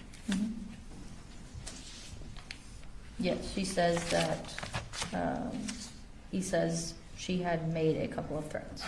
He did not tell you that Marcy had threatened to kill Colin. No. Specifically. No, he did not tell me that during the interview. And he did not tell you that Marcy had threatened to kill Colt specifically. No, he did not tell me that. Okay.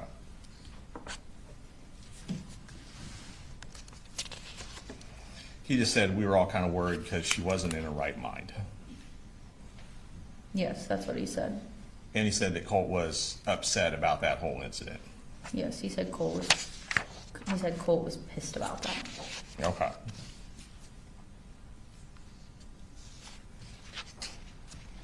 And he did describe that there were some trust issues between Colt and his mother as a result of her addiction. Yes, he indicated that there were some issues between them due to issues, he didn't specifically say addiction, but he said they did have issues between them. Okay. Did he say it was triggering for Colt to see his mom in bed all day, for example? Well, he stated that it would be triggering for all of the children if their mother laid in bed. Okay, so that would be all three, Jenny, Colt, and Coley Jr. Yeah, he said it was triggering for the kids. You asked if Colt had access to a computer. Yes, You asked if Colt had his own cell phone. yes, You asked about Colt's use of the computer. yes, And you asked if Colin Gray was able to supervise that use or ever go onto the computer to see what Colt was doing. yes, I did ask him that. And I believe he indicated that Colt had, he called it codes, but it sounds like he was referring to passwords, that the computer was password protected. Yeah, can you tell me where that was at? I can. It might take me a minute as well.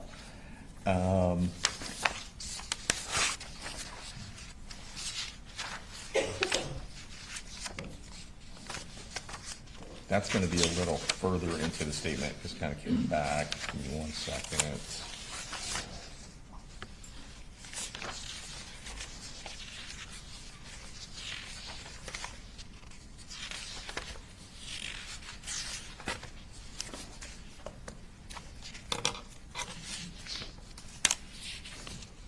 That's about an hour 1 minute and 38 seconds into the statement, and I can approach if you need to, if you don't have that specific time.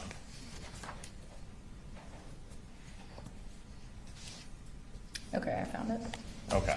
Yeah, so he says that Colt keeps everything coded because he's afraid that I'm going to do it. He also indicated that there were firewalls.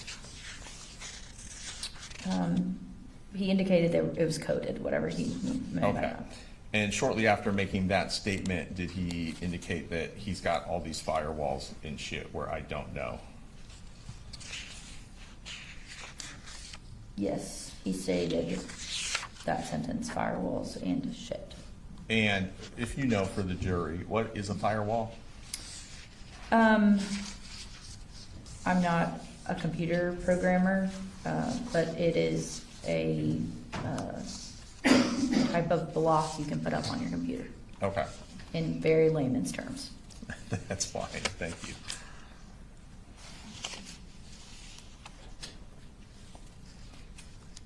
And so do you know, so Colin agreed to talk to you, Yes, right?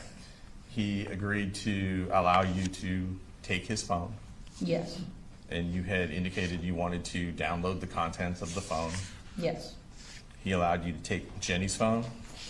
yes. He consented to the search of Jenny's phone, I guess is a better way of asking that question. Yes, he did, but we also obtained a search warrant. Okay. And obviously, when you said you wanted to search Jenny's phone, that means extract the contents of the phone? Yes, we had the intention of downloading it as well. Okay.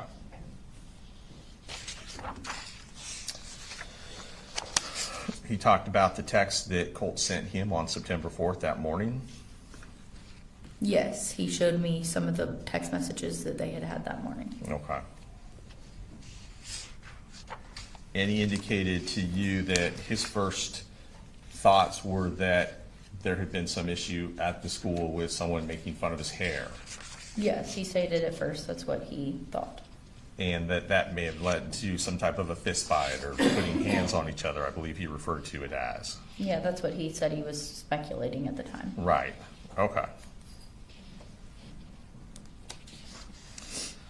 Going further, just to kind of get into his parenting, he talked about working to improve communication skills with his kids. Where's that at? Well, he refers to the bubble. That might help jog your memory. Yes, he talks about how he Okay. created a bubble for them to enter into. And the purpose of that was to freely communicate with his children about what other issues might be going on in their lives without fear of consequence, repercussion, judgment. Yes, he indicated that the kids could step into the bubble, if you will, to talk about whatever they needed to. Okay.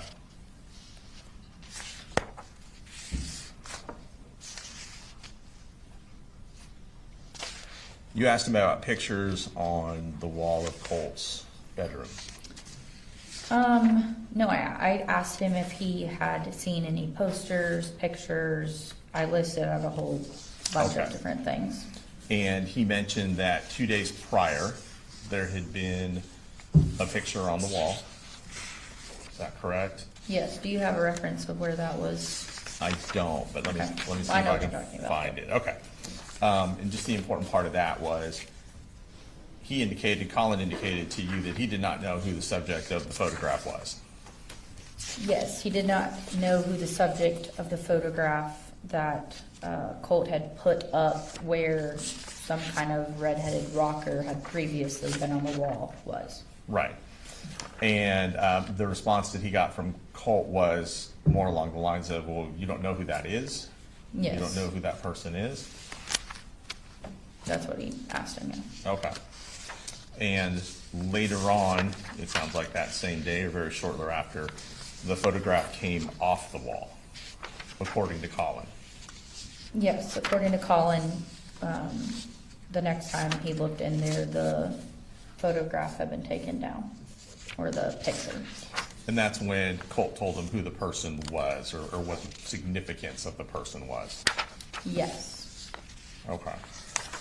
Now, as part of your role in this investigation, you said you interviewed several other people as well. Yes, I did. Were you present for an interview with Marcy Gray? Yes, I was present for most of the interview, not the entire interview. Most of the interview, okay. And were you, I'm not sure how y'all define this, were you essentially the lead investigator in this case or no? No, I was Okay, not. all right. So when you were present for the interview with Marcy Gray, at any point did she tell you, if you can remember, and I only mean obviously the parts that you were present for, did she indicate to you that Colt had reached out to Nicholas Cruz?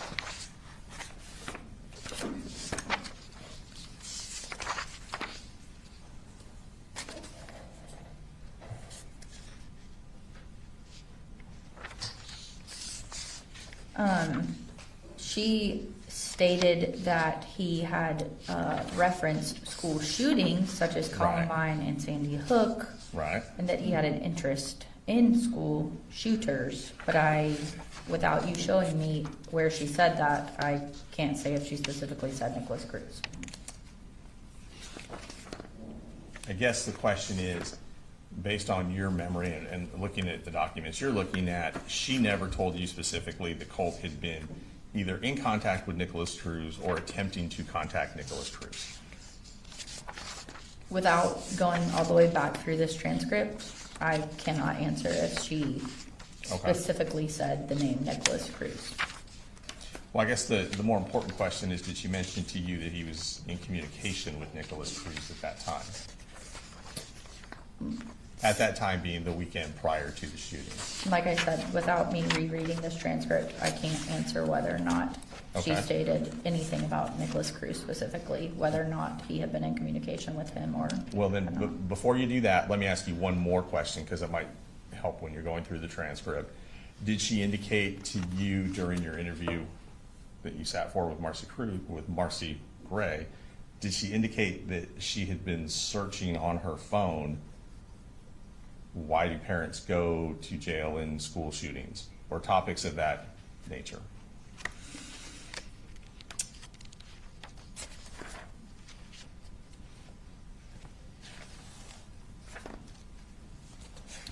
Without reviewing this entire transcript, I cannot answer that specific question. Okay. Would that have been relevant information for your investigation? Would what be relevant? So if she had information that Colt was in communications with Nicholas Cruz immediately preceding the shooting, days within the preceding the shooting, would that have been relevant to your investigation? Well, at that time, I'm just taking everything she's telling me. Okay. So there's no weight of relevance or not at that time because Right. I'm marking down everything that she's Okay. telling us. If she were doing searches on her phone about Marcy Gray, doing searches on her phone about school shooters on or about August 29th, and about parental liability for school shooters on or about August 29th, is that something you would have wanted to know? But anything that she told me is something I would have wanted to know at that time because of how early it was in the investigation. Okay, So anything was valuable that Marcy was telling us about her son. okay. So that would have been valuable, If she had said that to me, right? as with anything else she told me, it would have been valuable. And had she said that to you, it would be in that transcript? It would have been on our audio recording. Okay, That is the Right. exact verbatim account of what she told us would have been on a digital recorder that either I or Amelia Maddox, who was the lead interviewer for that interview, would have right, had. okay. And then the same question for, had she told you in that interview with yourself and Special Agent Maddox that Colt had been communicating with a school shooter in Florida or attempting to communicate with a school shooter in Florida the weekend preceding this school shooting, that would be on the audio tape? Yes, if she said something about that, it would have been Yes. captured on the audio recording. Okay. And you have no recollection, as we sit here today, of her saying either of those things? I have no recollection of that without rereading this to answer your question thoroughly. Okay. Well, go ahead and just kind of review the transcript and see if you can find anything like that. I mean, I can take a lunch break, but if you want to have time for that, I mean, I don't know how much cross you have left. This is it. So I'll leave it to the court. I will ask Agent Ward, about how long is the transcript? This interview with her was an hour and 19 Okay. minutes in length, so it Okay. would take me quite some time to thoroughly look over this and answer that specific of a question. Okay. If you want a lunch break, I'll take a We probably should give the jurors a lunch break so they're not, Ladies and gentlemen, like a little white noise. all right, come on. You can resume your cross, Mr. Knox. Thank you, Judge. All right, just to kind of orient us back to where we were before lunch, have you had a chance to review the transcript of Marcy Gray for the interview that you were present for the majority of? Yes, I have. Okay. Having reviewed that transcript, isn't it true that Marcy Gray never volunteered the information to you that Colt had been actively communicating or attempting to communicate with Nicholas Cruz the weekend before the shooting? No, she never communicated that with us during the interview. And she never communicated to you that the weekend before the shooting, she herself had been doing active searches on her phone regarding